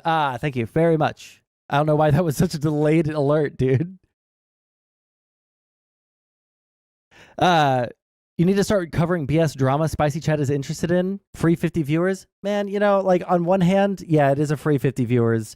I just feel like two things. Number one, man, does it get boring sitting here watching drama that I'm, number one, not involved in. Number two, that people don't want to talk to me about that are involved in it. And number three, I guess number three, it's a little cringe.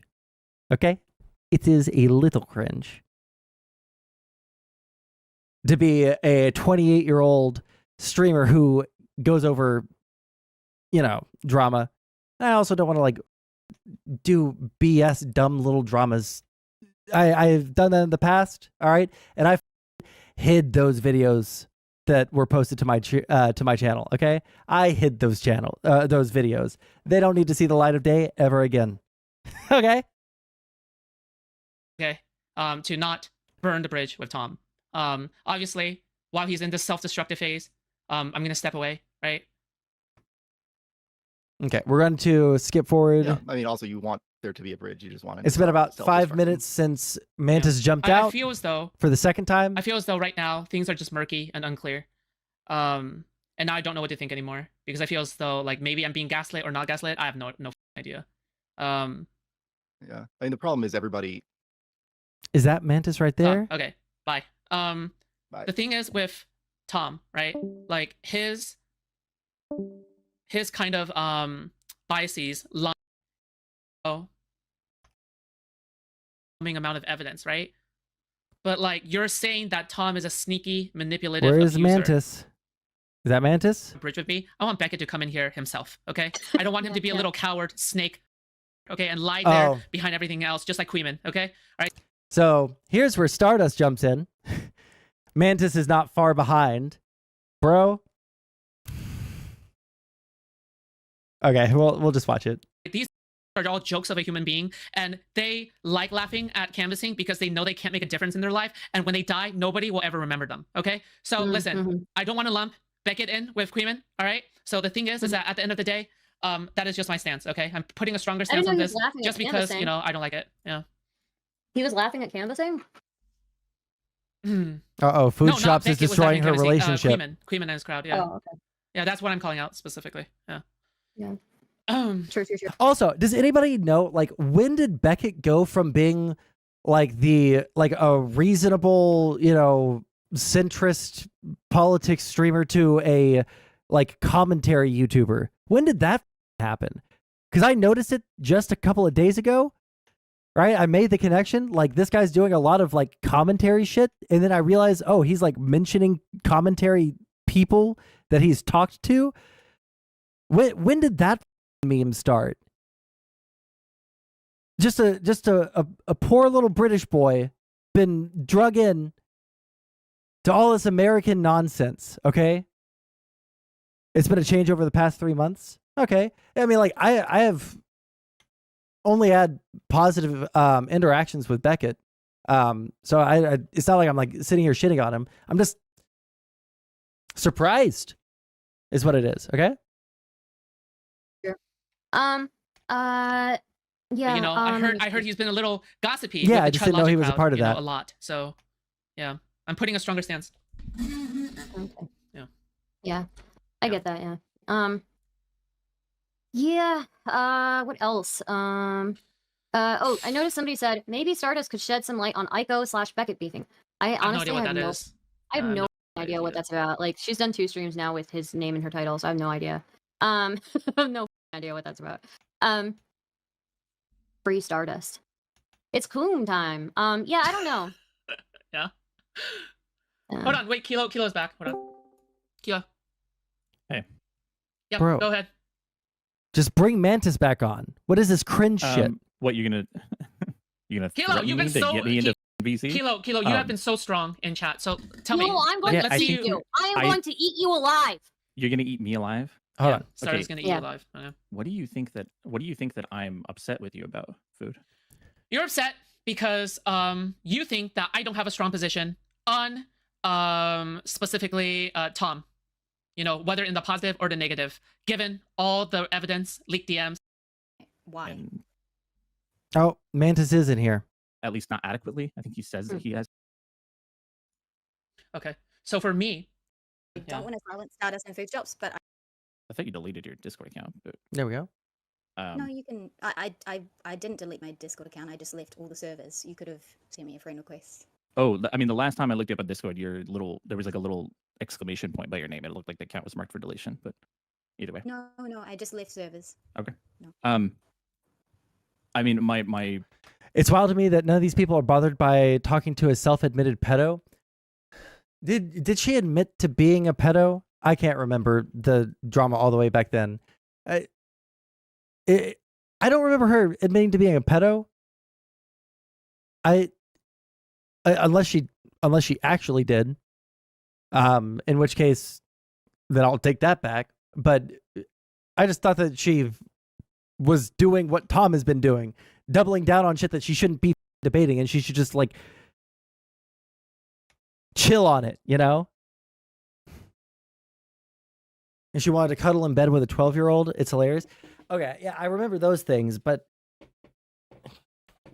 I don't know. I have like a really, really high bar for when I'm going to like actually call someone a pedophile, right? Like, feels like we should have a really, really high bar for that. And I don't know if there's anyone actually in the Twitch politics space that I can remember off the top of my head that met that bar for me. But I mean, like, there probably is, given that we're in a like Twitch space, and then all these people watch anime, and so it's more likely that anime users, because let's be real, anime, it's more likely that like anime users are going to be like pedos or whatever. Food Shops and Vaj are both in the Lollipop Guild. Bro, that's brutal. Lollipop Guild. Jesus Christ. Perception, based on what I've gathered, is that Tom was. And again, I want to be clear with like Food Shops. I don't think that abuse is always known or intentional. Okay. I don't think it's. I don't abuse is like necessarily the self-aware. caveats. The caveats are boring. Just explain your point. Yeah, what's your point, I think that loser? Tom was sort of abusive to Sassafras. Okay, why? And why was he abusive, or why do I think that? Making a claim. Said, hang on, Food Shops. This is I would. This is my drama. Food Shops, but I feel like I know. Yeah. everything, Okay. I'll be so- quiet. Yeah. Okay. Yeah. Go ahead. Yeah. Yeah. Kilo, why do you think Tom was abusive to Sassafras? So I think he was abusive to Sassafras in being withholding with what it was that the nature of your relationship was, and I think that it benefited him to have Sassafras around for a variety of reasons, and I think that he played to whatever position it would put him in to be able to keep Sassafras around for longer. Okay, and is there a reason why you think that? Is it based on DMs that you've seen, and have you talked to Sass and have you talked to Tom? Where is the I've talked to both evidence? of them. That based. Okay, so you think that. Okay, Here, I let me feel like- can I back up for a second? Can you imagine like for 1 second that we are not on the internet. Let's imagine for 1 second that this was like a real life encounter. Can you imagine debating someone about your newly acquired boyfriend being abusive to someone that they've never or at least according to all, known, information, they've never actually dated. Can you imagine, like, actually sitting down and debating anyone in real life over any of this shit, dude? The only pedo all glaze is Mr. Girl. That's crazy to me, because Mr. Girl is really difficult to watch for me. I do not like the guy. Oh shit, these guys are cut off from the throne. We need to immediately dig into the mountain. There we go. I don't know. I just want to riff off Go what ahead. you, like, you stated your argument. I just go want to ahead. riff off that before you back up, because backing up is weird. I just wanted to give you a bigger picture, but you can go ahead. Oh, you got a bigger picture? Okay, go ahead. Go for it. That I don't think that Tom is intentionally, voluntarily malicious or intentionally okay. abusive or what have you. When you say in a sentence your argument about Tom being abusive towards Sass, do you think it's okay to just walk around saying, I think Tom is abusive to Sass, and then as like a post hoc thing you say, I don't think it was intentional? How do you think that comes It's not really. You can that's not really a post hoc thing. I absolutely. think most abuse is unintentional. I think most abuse is like they don't know that